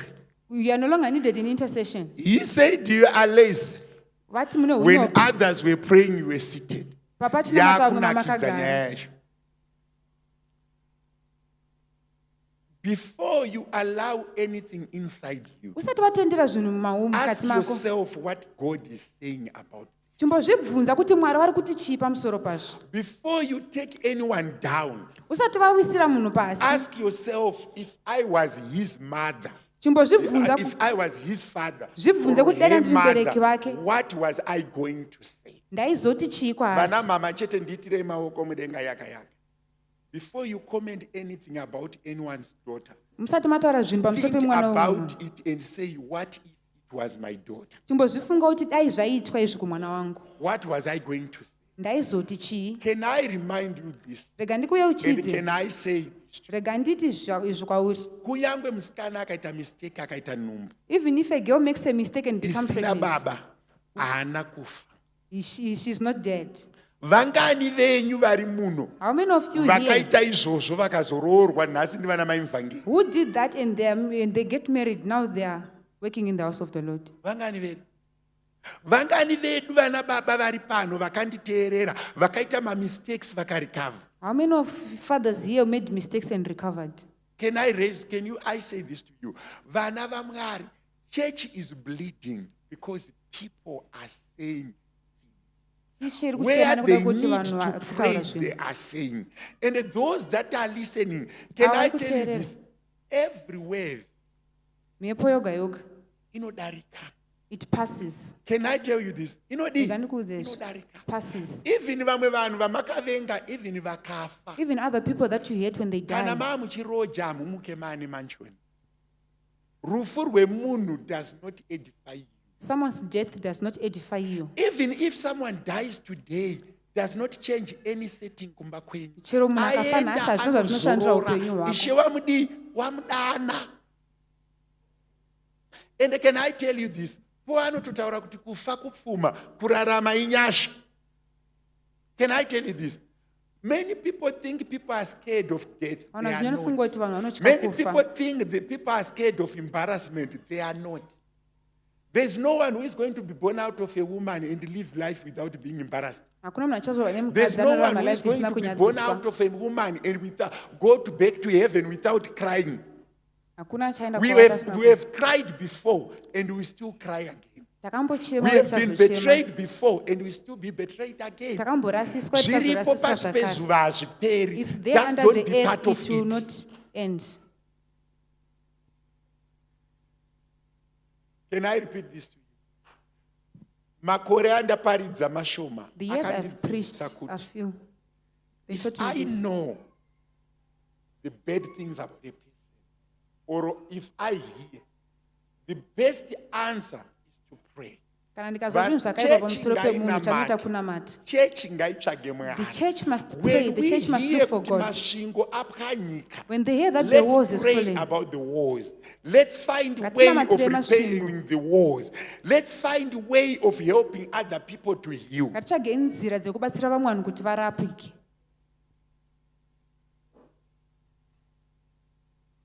I've attended funerals. Ndakamboenda kumarufu. I've officiated them. I've gone through the pain of the dead, seeing people dying. I've prayed for people on a deathbed. Ndakambonamatira I've mai laid pamwoyo my kufa. hands on people who survived, who needed to die. Kanamatira vanhu vaifana kufa asi vakararama. Vanyamuga can testify. My Nyamuga can testify. There's a time another lady was brought to my house in Roma. Tikatya kuvapinza mumba. Tikavaradzika paloni. Tichifunga kuti vafa. Tikavanamatira vakamuka. Vakadzokera kumba. I've seen God raising people from physical death. Ndakaona Mwari I've achimutsa seen vanhu God kubva kuvakafa. remembering people. Ndakaona Mwari When achirangarira there's vanhu. someone to pray, there's a God to answer. Kana paine munhu When anofanira there's kunamata, Mwari someone to vanopindura. ask from God, there's a paine God anokwanisa to kupindura answer. Church, kumbira naMwari, Mwari patiri vanopindura. kutora mwiri washe. As we are I taking the Holy want to Communion, pray. takuti ndoda I want to kunamata. carry the burden for myself, for the church, and for my children. Ndoda For kutakura the mutoro people wangu, vana around vangu me, nechurch. when I hear their demise, I'm going to pray. Pane song yataimba kuti vana vekudenga, vana vekudenga, vana vekudenga, vana vekudenga vakafanana. Vakafanana na Jesu, vana vekudenga, vana vekudenga, vana vekudenga, Vakafanana na Jesu, vana vekudenga, vana vekudenga, vana vekudenga, Vakafanana na Jesu, vana vekudenga, Vakafanana na Jesu, vana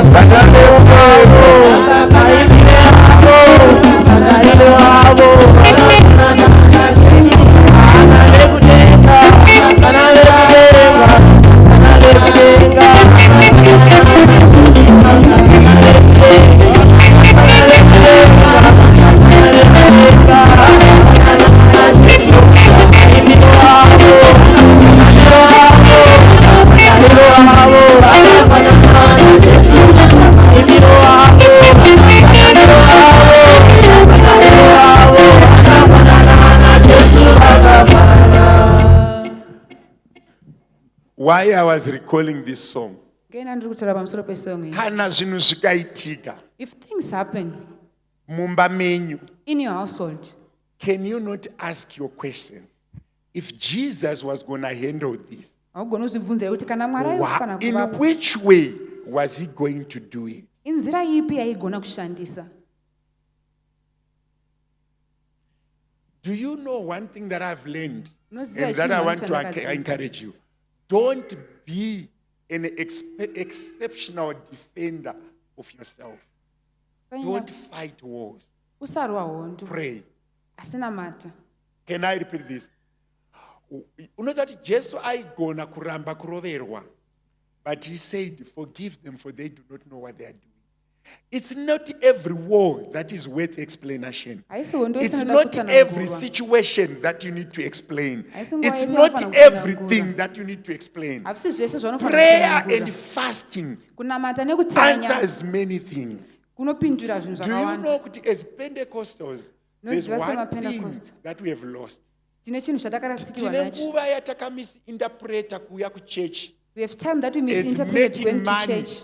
or as making wealth. Tichiti kugadzira mari kana kugadzira Zvazvekuti pfuma. takabatirira kuti kana ndanamata, We hold on to if I I must pray. have physical wealth Ndofana kuva nepfuma and I must inobatika. have physical reputation. Ndofana kuva nezvinhu But zvinobatika. kunamata Mwari, it's not in money But only. worshiping God is not in money Kunamata only. Mwari, it's not in riches. Worshiping God is not Kunamata in riches. Mwari, it's not in making Worshiping money. God is not in But making it's money. one of them. But chimwe Kuti chezvinhu kana zvacho. tanamata That if we tinogona prayed, kukomborerwa nepfuma. we might be But blessed it's with wealth. not in honor. But it's Kunamata Mwari, it's when Worshiping we are God. able to defend the word of God. It's Kuti we are tigona kumbira shoko able raMwari. to uphold the values of worship. kugona kubatirira pakukosha kwekurumbidza. That's why you see kuti even ukatarisa now, vanhu vazhinji vari kukoshesa kuti what do you have? But how much God is in you is more important than what do you have. Vanhu vazhinji tinofara nemari yatinayo. Many people were happy with the man that we have. Ndinokudza Mwari naizvozvo. We worship God before But that. can I tell you, But let me tell you mari this. inopera, Money can finish. mazita anopera, Names can, asi shoko raMwari but the word of God hariperi. will never perish. Kuvimbika akuperi. Being faithful A will never good perish. name is better than a multitude of wealth. Zita rakanaka kudarika pfuma yakawanda. And zita racho hauri defend. In this name you cannot defend it. There is so much we are doing to Zvakawanda remain zvatiri kuita. aligned, to remain popular, Kuti to tirambe remain tichizikanwa. convincing. Kuti But tirambe can I tell you tichiteererwa. one thing? Let me tell you this. Kune vachaenda nema-accidents Mwari kudzwai. To those who are going to But have kune accidents, vachazorwara, But for those who are going to feel sick, wakureflecta your life, when you are you on shall your deathbed, see kuti you need more of God than wealth. uchaona kuti You unoda need Mwari more wakawanda of kudarika God's pfuma. peace than wealth. Uchada rugariro Ndosaka rwaMwari uchizobva kudarika Moses achiti, pfuma. ndaakunogatambudzika nevekwangu than kugara mumba maFaro ndichidya zvakanaka. Moses said, I will go and suffer with my people than staying in Pharaoh's house He eating good. denounced his sonship to Pharaoh's daughter Akaramba kuva mwana to wemukuru waFarao. associate with his own people. Kuti aende kugara Because nevanhu vake. vana vaMwari, we need money. We need Tinoda mari, wealth. tinoda We need pfuma. association. But Tinoda pamusoro pazvo zvese, But above are all, we defending the kingdom? tiri kurwira Do we umambo. have the passion for the word of God? Tine chidokwa-dokwa here Do cheshoko we raMwari. hear from God? Tinonzwa here Are kubva we kuna Mwari. reading the word of God? Tiri kuverenga here shoko raMwari. What are we doing tikanzwa kuti cell group yekwakati yaparara? Chii chatiri kuita patiri kunzwa kuti cell group yaparara? Are we celebrating? Tiri Are we kupembera here? lamenting it? Ndiri kutsvaga vana Nehemiah. I'm looking for I will Nehemiah. carry the burden. Those who carry the burden. I will carry. Can I tell you this? People, they will come and go. vanouya vachienda.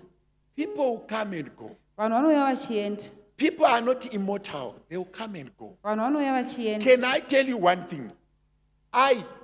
I've served in the ministry for 10 years Ndakashumira muministry for 10 years. as an ordained full working pastor. Samufundisi. I have nothing to lose if I go today. Ndinachokurasirwa Can I nachana repeat this to ndikafana. you? I have nothing to lose. I'm a man. I can die today and go.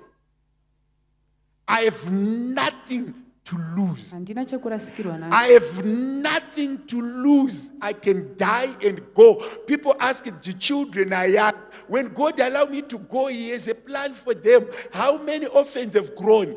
But you, what if you die? Do you go? Unombozvibvunza here mubvunzo wekuti kana ini ndikavatangira baba kuenda, If do I I die go first, to heaven? Ndoenda kudenga here. Am I doing enough to go to heaven? Ndiri kuita zvakakwana here zvinondiendesa kudenga? Do I have people? Vana baba nana mai, do you go? Ukafa nhasi unaende. If you die today, will you go to Are heaven? you doing enough for the kingdom to go and sit in heaven, not on earth? Uri kuita here zvinokuendesa kudenga. Usazombofa wakanyeperwa kuti pastors fear to go. Me, I can go. I've done baby steps in the ministry. I've worked in the ministry. Ndakashanda I can go. ndogona kungoenda. I can go, safely go rest. It is what it is. I'm going. I give others time to preach. Church haivari because pakanzi AFM hapana kunyorwa kunzi Pastor Jirich, pakanzi AFM Rudaport Prayer Center. Church yatiri kutoparidzira inei ine vafundisi vakatofa vakaenda. Iyo yandakatomira, it's over 80 years. Ine vasharukwa vakatodzinga madhimoni vakamira pandakamira panapa vakaenda vari kuimba hosana hosana. So don't be so sensitive about what is happening that does not give you heaven. Usabatirira pazvinhu zviri kuitika zvisingakupi denga. Me, I can go. Today, if God calls me, I can go. I'm human. How many people died at 10? How many people died at 20? I've seen the grace of God. I'm 43 in a month or two. I can go. Safely go. No, Zorora. But are we ready to go? Are we carrying the burden of heaven? Are we carrying? I want every one of us to reconsider their journey. Reflect. Are you faithful in what you are doing? Are you obedient in the call of God? Do you come to church to friends, or you are coming to meet him who called you? Are you coming here to hear people, or you are coming to hear God? Praise him. You can go anytime. Whether you are sick or you are not, you can go anytime. Deuteronomy 29:29 inobva yati kune information yakachengetwa naMwari. Handiti uri kuti haurwari. You can go. Takakungana so, who knows who is going next? But tiri kuenda, are we ready? Can we be like Timothy? Achinyorerwa naPaul kunzi, I've kept the faith. I've walked the journey.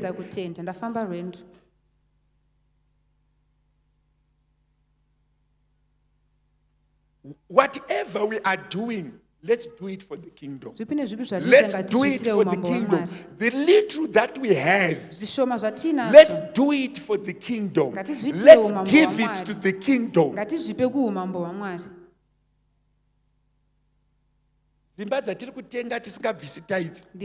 Do you know how long are you going to stay there? Let us be honest and faithful to the faithful God. Let's not be faithful to ourselves. Let's trust in the Lord.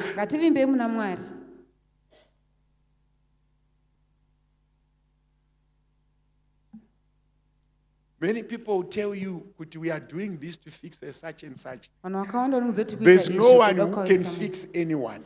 There's no one who can be cruel to anyone. Can I repeat this? I was once taught by another teacher in Zimakaza. I drove over this way. Would meet me this way. In June, in May. Like this, what I'm doing my fingers. After I've walked 11 kilometers to school. I drove over Shiguno. I started to run people from rural areas. They are wasting my book government. Because I feel they are wasting. These people will just work in these farms. These people will just work in these farms. These people will just work in these streets. He did not see anything good. I didn't over kushika kana akurowa mwana waticha ngoti iwonzi kwa ende takarohwa kusvika tagara musango tisingaendi kuchikoro. We used to abscond school. I met him in Rufaro conference 2012, and I said, Vamakazi, do you remember me? Ndikati ndini jiriji. Zvikanzi vaya vekumaruzevha. Ndikati ndini baba. Dhasta renyu makandirova harina kundiuraya. Mazwi enyu makataura haana kundiuraya. vana baba nana amai vakomana nevasikana pane chinhu 1 chinoripira panyika. There's one thing Tikada that pays Mwari, of faith. If we love God, if we love this Jesus, kana tikada Jesu, every condition that you are passing through, Zvipi it nezvipi will zvausangana pass. nazvo, Every pain unodarika. that you go through, it zvipi nezvipi will pass. zvaunopindana nazvo zvinodarika. 2012, 2012, 2013, 13. because of my background, Nekuda kwendakabva, ndakanochata ukoti. I wedded in a court. Ndakumbira vafundisi vese vekuAFM kuti vandichatise. After asking OAFM Vari pastors to kuzvinzwa wed me, vafundisi nevakaramba vamwe vacho vapenyu. Vakaramba kundichatisa they refused to wed vachida me $100. because they needed Inini I $100. didn't have the $100. And handisina $100. Ndikanochata ukoti. I had to go to court. 2013 In 2013, ndamufundisi When I was ndatopasta because ndaenda Bible College 2012. when I was a pastor, Vandaudza mufundisi munemo ndikati my wife doesn't want to be my mufundisi asina kupfeka gown. I told him that avadi kuva mufundisi without wearing a gown. Musi wakadaidzirwa muchato wangu vana muvhangeri vaiva secretary kuCampton Park vakasimuka vachiti pana mufundisi wanoda kusimudza mudenga kudai ndigofamba naye ndisvike ndimuti pasi bwaga dakumurovera pasi panzvimbo yekuti secretary vechechi aanaunze kuti murume uyu akachata akucelebrate akati pane vaakuita macorrection vaakuBible College. Unoziva unosimudzwa kuenda kupupiti uchiita kunge munhu aizviitira wiwiso uchifamba zvishoma nezvishoma so uri mufundisi so uchinzi hauna muchato. Next Sunday unofanira unoparidzira vanhu uchiti chatai, roora, ita zvakanaka. Iwe wakanzi pasi mudenga simo wonzi bwaga. Vana baba nana mai, vakomana nevasikana, kunyadziswa hakurai. Kunyadziswa hakurai. Kunyadziswa hakurai. Reproach will not destroy you. Even ukanyadziswa zvinengei Even hauna if they kufa. embarrass you, you are not dead. Famba so uchienda so uchitonga munhu akaiwa. Izvo zvamfundi. Riri kurema basa rashe riri kurema. I want to tell you one thing. Vana baba nana mai kana zvinhu zvese zvaitwa panyika ngative vana Nehemia vari kuti ndinotakura muchinjikwa ndinotakura basa rashe ndinoita basa I rashe. will do the work of the Lord. I preached in East London. Ndakaparidza kuEast I London. preached in Mokopani. I preached in I Mokopane. preached in Joburg Central. Paridza kuJoburg I Central. preached in Orange Farm. I preached in Mokopongo. I preached in Polokwane. Pastor Mnemo was the pioneer. He was using me to plant these assemblies. Orange Farm, Polokwane, Mokopane, East London. Neinoi yandiri kuparidza ine. Kutanga kuti day 1 ndakaitanga. Mandazobvishwa, mandazodzoka. But in all those people, I've met people. I've seen people. Chinhu 1 chinobhadhara kungotendeka. I want to repeat this. Vana vaMwari, let's trust in the Calvary. Let's look on the cross and say, God, you are faithful. Let's carry the cross. Let's be the Nehemiahs. Pane pese pavasvika Wherever you reach, une mukana miviri. we have 2 opportunities: Kutora pfungwa yaMwari taking God's kana mind kutora pfungwa yevanhu. or taking people's mind.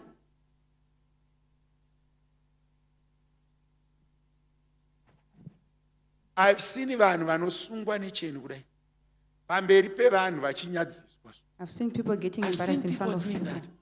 I've seen vanhu vachisungwa makumbo nemaoko pamberi pevanhu. When I grow up, I see one man achisungwa makumbo emaoko nemakumbo pamberi pevana vake. You know how police from Zimbabwe vachimurova pamberi pevana vake, but haana kufa. Pain does not kill you. Embarrassment does not kill you. Kunyadziswa hakukuuraya. Chinokuuraya kutorerwa nyasha dzaMwari. What you kill is Chinokuuraya the grace of God kubva taken away. pamberi paMwari. Ukatorerwa umwari huri mauri waparara. Can I repeat this? Ukaona vanhu. If you see people, My prayer kubva ndichitanga kuenda Bible College. munamato wangu as I Kana ndakufa. when I'm dying, I don't know when. I don't want to die ndisi pamberi paMwari. Handidi Handidi kufanisira kuti pamberi makore ese andashandayo I don't want all ndinogenda. these years. Kana Mwari makundida ndipei mukana wekuti ndiuye kwamuri, but I'm not scared of it. Never. There are two things that I'm not scared of: death and poverty. Unamo takabvako togona kudzokera tikadzoka futi. Mazoenda togona kudzokera tonodzoka futi. But chinhu one chamunosingafani kubirwa semhuri is the burden yeshoko raMwari. Let us all be equipped with the hunger and the passion to hear from God, to work for God, to serve God. If there is anything that you can do for the kingdom, please do. The little that you have. Kuno mumwe munhu ari kuti inini handina mufundisi. There's someone who's saying, I don't have. Whatever little you have, Zvishoma zvawinazvo. whatever little you have, Zvishoma zvawinazvo. give it unto the kingdom Zvipe and kuumambo. see how God multiplies. Ugoona kuti Mwari Tendera anozviwandudzira sei. Mwari kumultiplya chauinacho for the kingdom. Allow God to Tendera multiply what Mwari you have for the kushandisa chauinacho for the kingdom. Allow God to Do use what not you have for hold the kingdom. anything for the kingdom. Usabatire Whatever zvinhu you paumambo. have, Chipe give chipi it unto chauinacho. the kingdom Ipa so that kuumambo. God can use it. Kuitira kuti Mwari vazvishandise. Vangani venyu vaifunga kuti 5,000 people can be fed with 2 fish, with 5 fish. Vamwe vanhu mune zvinhu zvamuinazvo that you can't share, thinking kuti it's little. That little, bring it to the Lord. Zvishoma izvozvo That zviudze kuna little Mwari. that you can, just give it to the kingdom. That little that you can do, just do it unto the kingdom. Chingozviitira Even umambo. usina mari, just do what you can do for the kingdom. Iyoyo mari yako shoma iyoyo tithe, just bring it. Whatever you have, bring it. Bring it forth. Whatever you can do, just bring it and see how God is going to multiply Ugoona it. kuti Mwari anozvivandudza sei. So many people look down upon themselves. Vazhinji So vanozvitarisira many people, pasi. ndaimbozvifunga ndikati David ari kuti David is saying, varwi vehondo varipo, the warriors are there. varidzi vehondo varipo, The warriors are there. vadaidzwa kuhondo varipo, Those who were called vauya for the war kuzorwa are there. hondo varipo. Those who came to fight But the war iye are there. aunza chikafu But he has ndiye brought food. akutakura hondo. He's the one Pamwe who's pacho not carrying kushandira the war. Mwari hakudi kuti umirire kuti zvine varidzi vazvo. Working for God Varidzi doesn't vacho need you to work for vakasaita, others. iwe tendera Mwari If they akushandise, don't do it, ipapo allow God to use padarikike. you. Kune vanhu vari muno unonzwa mumwe munhu achiti I'm not a leader, I'm not given any responsibility, No, I'm munhu not achati leading in mutungamiri. any way. But what you can do, Zvaunokwanisa do not kuita. withhold it. The Usazvibata. little that you can do, do Zvishoma it for zvaunokwanisa Christ. kuita, The zviitire little Mwari. that you can contribute, Zvishoma just uya zvaunokwanisa anengori kupa. nezvingwa zviviri nehove, unoti pamba pacho une 5,000 people, une 5 fish. Why are you not allowing God to do it for you? Tendera Mwari wakuitira. David anotoramba kurwa nehondo idzi. David refuses to war, to fight with nezvipfeko his- zvehondo oti I will use what I have. God is ndoshandisa not zvandinazvo. looking for giants. God Mwari is not anotsvaga looking vakasimba. for mighty men. Mwari God anotsvaga is vane looking for a mumombe. willing heart Mwari anotsvaga that mwoyo is unoda- willing to share what unoda it has. kugoverana nezvauinazvo. Do you know that if we have one righteous teenager Kana tine one teenager or akatendeka, one righteous Sunday school or can mushandiswa pray kutendeka, for this church and this church can go far. anogona kunamatira chechi One kuenda young kure. person praying and the church can be One transformed. mwanamutaka akanamata, chechi We inogona need kushandurwa. everyone who have something to give the church to give to the church. Toda nomunhu We mwane are chainacho not. agone kupa Wha- kukereke. What is it that you have Chii chauinacho that you can give? chaunogona kupa. Kutaura nyaya dzevanhu kunonetsa, but pamwe pacho you be tempted to use people. Nyamunga, what was your first tithe a week? Mazuva waitambira pa week. Nyamunga used to bring 90 rand every week as tithe. 90 rand. Baba Nyamunga. Vamutwasekwa can testify for me. Vanyamunga vaiunza 90 rand. Being 90 rand for his Every tithe. Sunday, right? I know a receipt here 90 rand for his tithe. You can stand up, people can see. Yes, no. He used to bring 90 rand every week. But I can't say now how much is giving. But you can see nekadumbu, you can see netai kuti zvakachinja isisiri 90 rand. You see what I'm saying? So pamwe pacho tiri kuti ndichazoita kana Mwari vandiropafadza. Mwari ari kuti be faithful with the little that you have so that I can multiply you. kuti ndigone kukuvandudza. You see what I'm saying? So vazhinji vari muno, they feel kuti I can't do anything. I cannot participate. My tithe is too little. But he used to bring 90 rand. Kwete transfer. Bank account yanga isipo. Yaiuya iri mu-envelope pamwe ine macoin yobatanidzwa youya kusvika isikachaitiwo mu-envelope. Mwari vanotiitira zvakanaka. God is looking for people who are saying, I've got a burden. I'm not waiting for a multitude. I am starting now. How many of us think pakatanga kuuya vajiriji junior, he could not contribute with money, but he could contribute with his fumigating the church. Because taita COVID. So he could come in the morning, fumigate first. Come in the afternoon, mid-service. Taita 3 services, 50-50. Fumigate before. First 50 after fumigate. Akatatu nechi boom. Do you get contribution you have? But he can park outside from a fumigator to drive into the gate of the church. We need everyone to be faithful in what they can do. There is nothing called little. There is nothing called not helping. Do what you can do and allow God to multiply it. Try, be faithful on what you have so God can use it for his kingdom and multiply you. One thing that God has done in my life that I've ministered is to see God transforming people from zero to something. Ndaiseka na amai na anarisi. Baba tolana simkai. Stand up. Unoziya kuti mukomana uyu svika kwa bana. Svika pana. Nomundirichime. Mukomana uyu akamboshaya basa. Kusvika pakuya unobatsira vakomana kutsvaira nekukorobha matails kumba kwangu. Ari mutetete. Ashandira 200 rand pazuva. 150. He is a quantity surveyor, a degree from NAST. But pane mazuva zvakambotiomera tikatoshanda 200 rand. Pasina payment, pasina chinhu. Bekugara pachinetsa. But he up to now he drives from Midrand to church. He's driving his own car. Atone mukadzi nemwana. What am I saying? Ndongo provoka mwe munhu. Kuti what you can do for God. Just do it.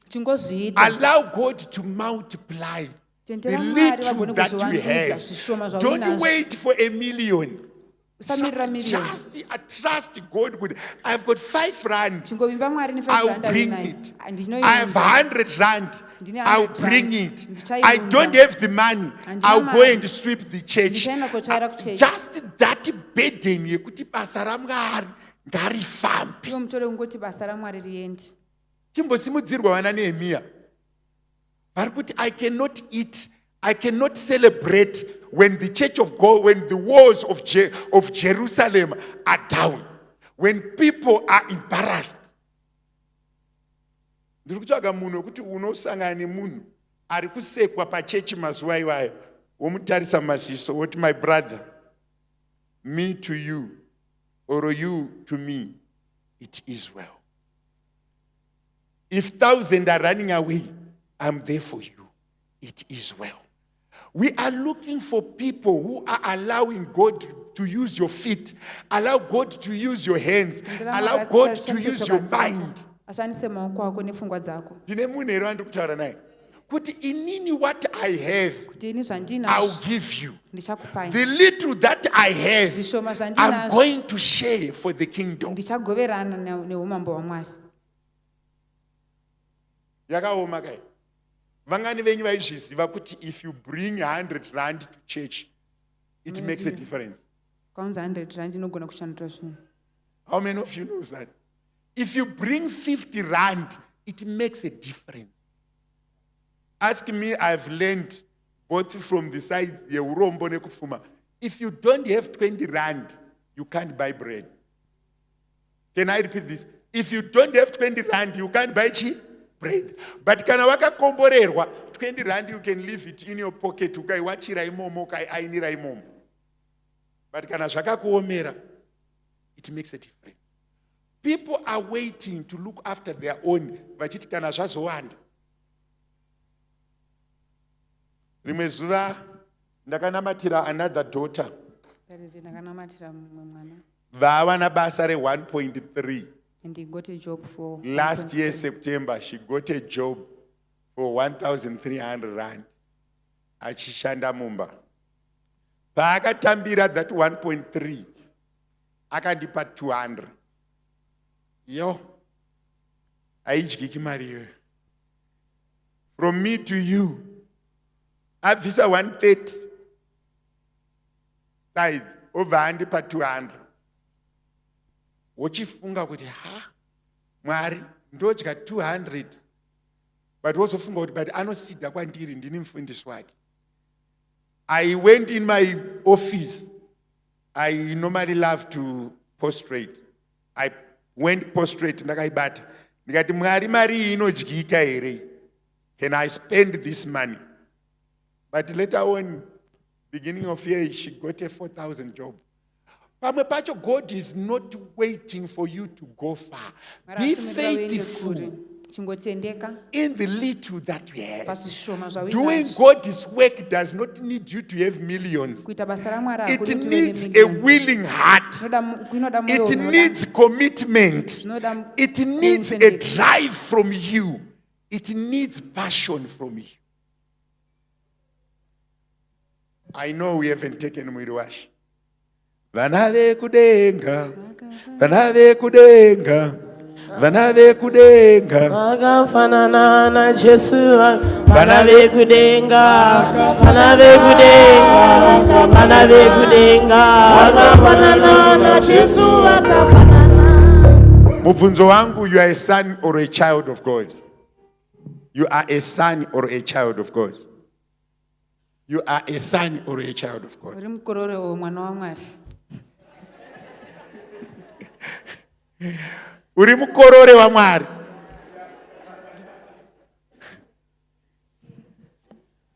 What is it that you are doing that you say, this I'm similar to God? What is it that you do that you can say, this I am similar to God? What I've done is God's habits. habit. Can I narrate 3 God's habits? Then we take Mwiriwashi. First of God's habit is giving. Kupa. God gives. Mwari vanopa. God gives. Mwari vanopa. Second habit of God, forgiveness. Kuregerera. God forgives. Mwari vanoregerera. God forgives us. Mwari vanogona kutiregerera. Several times, God is forgiving us. Kakawanda Mwari pavari kutiregerera. Almost every day, God is forgiving us. Mazuva ose Mwari vanonga vachingotire. Do you forgive? Unogona here kuregerera. Do you give? Unopa here. One last habit of God. God does not envy or hate. Mwari havachivi kana kuvenga. Mangwana nano ndaticha akuzi kubasa kwangu. But I was just wanted to let somebody know that we need to do what we need to do. We need to carry the burden of God's work. We need to support God's work. We need to love, to share with God. Unhu wa Mwari neunhu hwevanhu. The habit of God and the habit of people. And I want to repeat this to you. Ndoda kudzokoroza izvi kwauri. And I once said it gore richitanga. Ndakambozvitaura gore richitanga. You don't know how long we are here. Hauzivi kuti tiri pano kwenguva yakareba sei. And you don't know how long we are going to last. Hauzivi kuti uchagara pano kwenguva Pamwe yakareba ndini sei. ndiri kuenda. Either it's me who's Pamwe going, ndiwe uri kuenda. or maybe it's you who's But going. do you love God? But unoda here Mwari? Do you love God? Unovada here Mwari? Do you trust in Him? Unovimba here Mwari? If you trust Him, Kana ukavimba Mwari, let's be like Him. ngativei saiye. Ngativei vana vaMwari. Let's be children, God's children. One thing that is set in my heart so much. Zvinhu zvaka, Burden yandinayo pamoyo. the burden that I have at heart. Ndekuti the love amongst us Kuti rudo pakati pedu is becoming weaker and weaker and weaker. ruri kupera simba. You see people eating together today. Nonono vachidya vese You see nhasi. them fighting tomorrow. Mangwana unoona You see vachirwa. people walking in oneness. Unoona vachifamba vari Tomorrow mumwe they are chete. fighting. Mangwana vari Can we kurwa. pray as a church Ngatinamate that sekereke our love may continue to grow? kuti rudo rwedu rurambe ruchikura.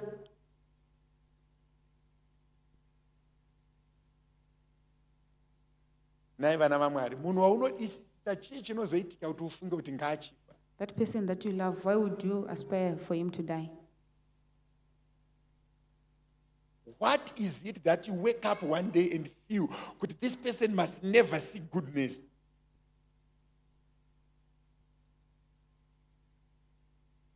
May this spirit get out of us. Mweya uyu ngaubude Where kwatiri. you go with the mad guys, people are hating their brothers' children. Vanhu People vari are kuvadzisa vana hama planning. dzavo. Maraini kwedu tinomwe munhu akatora mwana womukoma wake akanomuraya for business. Why are we doing that? Tiri kuzviitirei? But munoziva kuti church iri kurwadziwa nekuti vamwe vanhu vari kuuya kuchechi havana mati. Takagara munoso. Munhu anenge aine bitterness. But zvinofamba sei kuti unopinda muchechi wakatsamwa ugobuda wakatsamwa? Zvinofamba sei kuti unopinda muchechi wakatsamwa ugobuda wakatsamwa, ugopinda muno muchechi uchiti ndichamuonesa moto, ugobuda moto wacho woda kumuonesa watowedzera.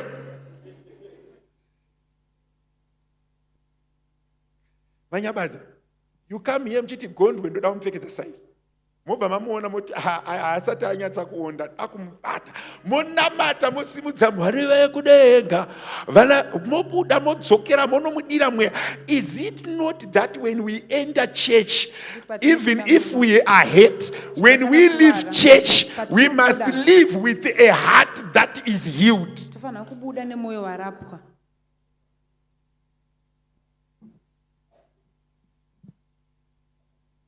Izvizvi muri kuona vakamira mumashuro havaonani so. Ivava vari kumashuro iyo zvachitongobuda ava nevangotoona rumbi. Waona zvaanga akaita sketi yacho yakashata. Vatopedza kunamata. What is that spirit?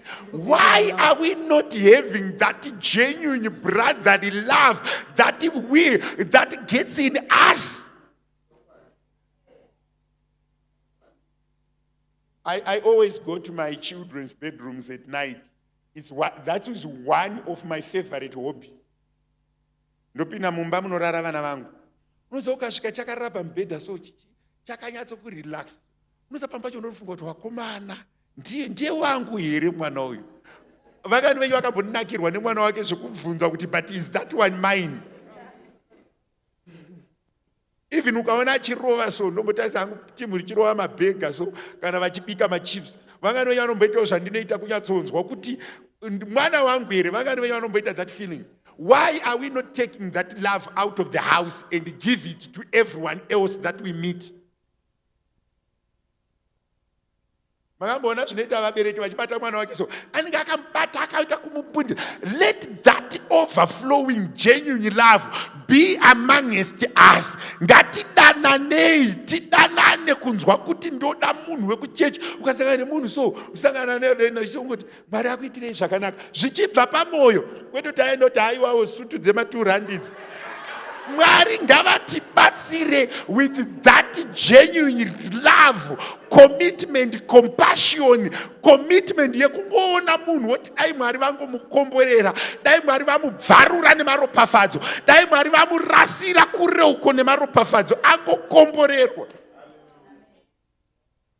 That spirit where you feel good, you desire good, you feel good kuona munhu achidya so.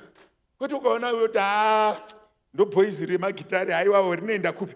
Why are you not dreaming good? Why are you not prophesying good? Why are you not wishing people good? Burden bearers. Vanganonyo vakambotadza kurara kuti kuba kwamainingi, mwana wamainingi anorwara. Kana mazuva ake apadhuze. Zvashata.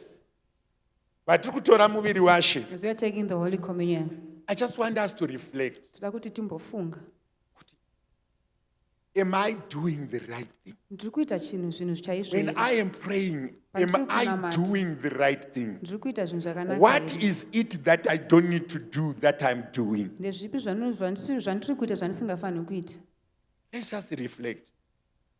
And I want to repeat my words. Ndakudzokorodza izvi. Sepandatanga. Guys, we need each other. Tino- Let's not curse anyone. Ngatisatsvuke vanhu. Let's not destroy anyone. Ngatisaparadze vanhu. Let's not fight anyone. Ngatisarwei nevanhu. Let's not gossip about anyone. Ngatisaite makuhwa Let's pamusoro not pevanhu. say bad things about Ngatisatore anyone. zvakashata pamusoro pevanhu. Kana tisi kumunzwisisa ngatimutarise. If we don't understand, let's see. Yo. Let's not fight anyone. Pane this atmosphere that people feel so much good that I have spoken something negative about someone. Let's not do it. Dzimba dzedu, I'm telling you, tese toenda kudenga. Vamagunda vakauya vachiti, mufundisi Tolana handisi kumuona zvakanaka. Noti baba ngati munamatirei. Between you and me, mazuva maviri tichitsanya nekunamata. The church becomes better. The church becomes Better. patiri kutora muviri washe. As we are taking the Holy Communion, I just want you to reflect. toda kuti umbofunga. God, am I doing the right? Mwari ndiri kuita zvinhu zvakanaka here? God, am I supporting your kingdom? Ndiri kubatirana here neumambo God, wenyu? am I? God, show me where I need to correct myself. Show me Ndiratidze what I panofanira need to do kuzvigadzirisa. to you. Show Ndiratidze me zvanofanira what I kuita. want to give. Ndiratidze As a zvanofanira Christian, kupa. God, show me. SemuKristu, Mwari Mwari ndiratidzei. ndiratidzei. Pari kurema zvinhu Mwari ndiratidzei. I want to be a burden bearer. I don't want to Ndakutakura be. mutoro. I don't want to run away. Handidi kutiza. I'm not a good teacher. I hope you picked the bits and pieces of my teaching. Kana usina chawanzwa, ingonzwa pekuti, am I doing what God wants me to do? Am I defending God's kingdom? Ndiri kurwira here umambo hwaMwari? Am I loving others enough? Ndiri kuda here vamwe vanhu zvakakwana? Am I carrying the burden? What is it of God that is in me? Ndezvipi zvaMwari zviri mandiri? Chamwari chiri mandiri. What is it of God What that is is in me? it that God you have in you that is in me? What is it that qualifies me to be a Christian? Ndezvipi zvinoita kuti ndive muKristu? I am begging the church. Ndiri kukumbira kereke. I am asking the church. Ndiri kukumbira kereke. Please don't destroy anyone. Musaparadza vanhu. Please, even me, don't defend me. Chero ini Don't do anything wrong thinking you are defending me. Don't defend. Just be yourself. Pray it, see your children. Don't do anything. Don't fight anyone. musaita zvinhu musarwa nevanhu. Just pray. Ngonamatai. Difficult moments needs God, does not need clusters. Nguva dzakaoma dzinoda Mwari. And even me, don't think you are doing anything to defend me. Don't defend me. Pray for yourself. Pray for the church. Pray for your children. Pray for your spirit. Fear the Lord and stay in the Lord. He will be God. Vanozongova Mwari. Hakuna anofana kufa. Hakuna anofana kurwarirwa nemwana. Hakuna anofana kupererwa nebasa. Hakuna anofana kuchema. Munhu wese ngaitirwe zvakanaka. Vari pakati pedu nevasiri pakati pedu ngatitakure basa raMwari. Hakuna anofanira kurwara, hakuna anofanira kufirwa nemwana, hakuna anofanira kupererwa nebasa, hapana anofanira kurambwa kana kurambana nemukadzi. Let us all be well. Zvakanaka zviri kumberi, regedzai mhepo dzidarike. Let the wind blow. Never say anything wrong about anyone. Never fight anyone. Mhepo dzinodarika. Vamwe venyu muchatadza kukwazisana nezvinhu zvinongotora 2 months, zvinongotora 2 days, zvinongotora 1 hour, totodarika. Vhara muromo wako, pray unto the Lord, seek the Lord and be grateful that you are alive. Munamato wangu ndekuti hakuna unopererwa nebasa. No one will lose his job. Sakurwe nezano inoti vasingazive ngavadzidziswe. Kwete kuti ngavaurayiwe.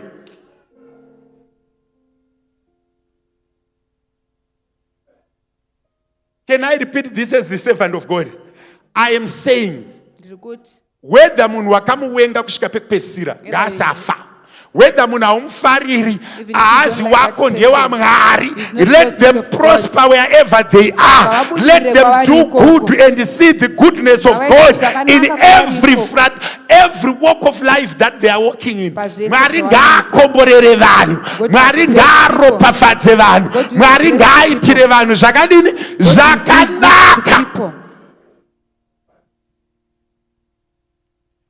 Zvinditaura dai munhu akutofunga kuti ndoda kumusota, uri kumusoterei?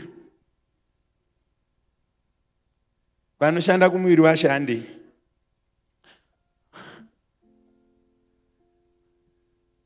Vangani vabatsirika handei timbonota mwedzi uno your contribution, no matter how small, do something for God.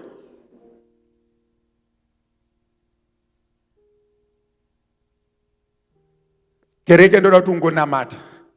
Bavari kugadzikana ingosvika paunonamata uti Mwari, ivai Mwari kuupenyu hwangu. That I carry the burden of my family. I carry the burden of the church. Use me as a vessel. The way you did to Moses as your vessel. The way you did to Joseph as your vessel. The way you did to David as your vessel. This boy with 2 fish and 5 loaves, he was not selfish, he shared. Imbonamata uti Mwari pandiri kutora muviri washe, ndibatsirei, ndikudei, ndikuraramirei, ndikuzivei. Bvisai zvevanhu zviri mandiri, muzadze zvenyu zvisi mandiri. Just find words to pray and say, God, make me a pure Christian. I want to know you and to know you in your power. I want to hear from you and to hear you in your authority. Namata, kumbira kuna Mwari. Chimbonamata pamberi paMwari. Uti Mwari ndibatsirei ndirege kukutadzirai. Nekuziva kana kusaziva. Pandakutora muviri wenyu Mwari. Neropa renyu Jesu. Bvisai kutadza kuri mandiri. Ndizadzei ndifanane nemi. Ndipe sekupa kwamunoita. Ndide basa renyu Mwari. Ndirarame Mwari wekudenga panyika. Ndizadzise zvamakandidanira muzita raJesu. Amen.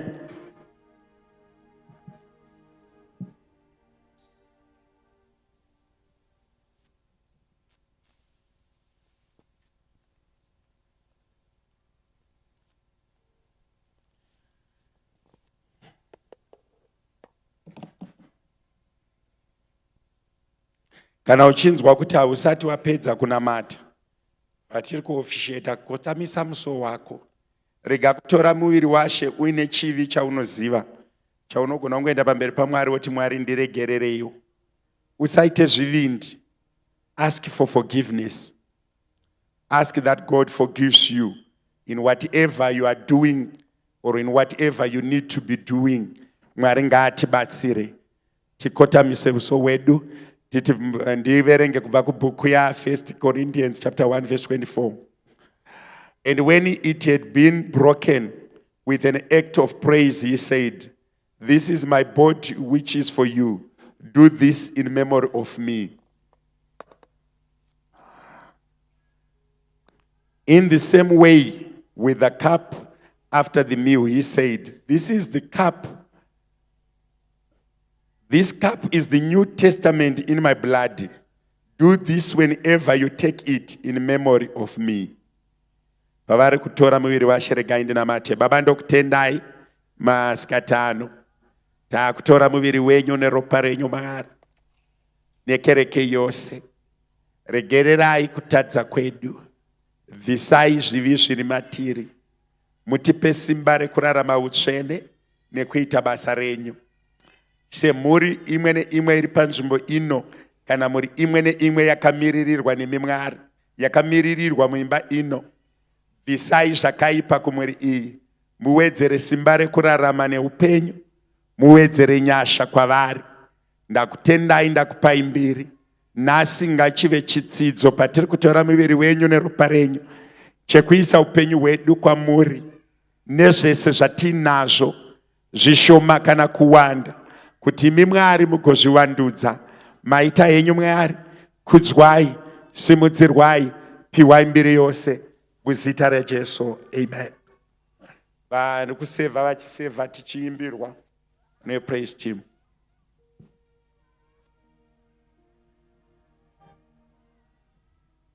Watidaidza kuchicho chake chekudenga tomira sei pakutonga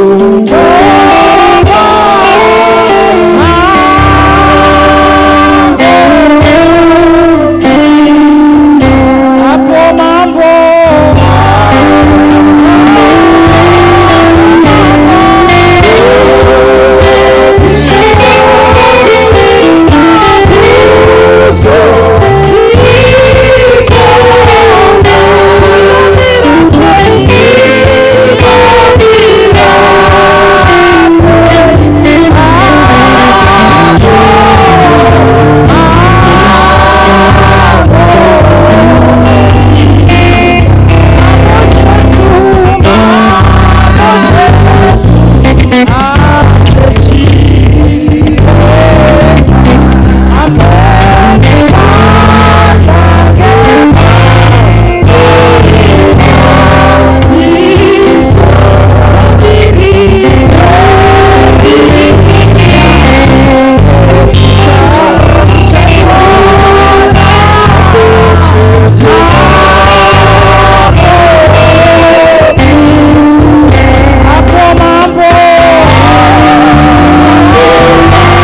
Tine here vasati vawana muviri washe, muratidze nekundisimudza ruoko because zvakabatana muviri washe pamwe chete newine.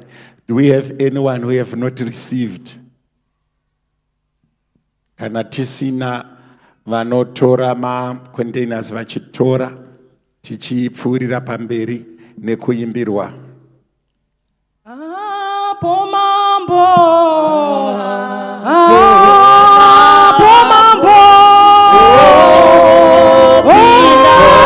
pinda kuso, titonga, tinomira sei, tichamira sei, apo mambo,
Tine totenda Mwari nepatasvitswa taakuda kutora offering nezvipo zvedu, just to be faithful unto God and see what he can do. But we have a revival starting on Wednesday. I want these guys to just give us a small nzwisa yezviri kuuya. Nasi maiwana will say present worship. How many were blessed?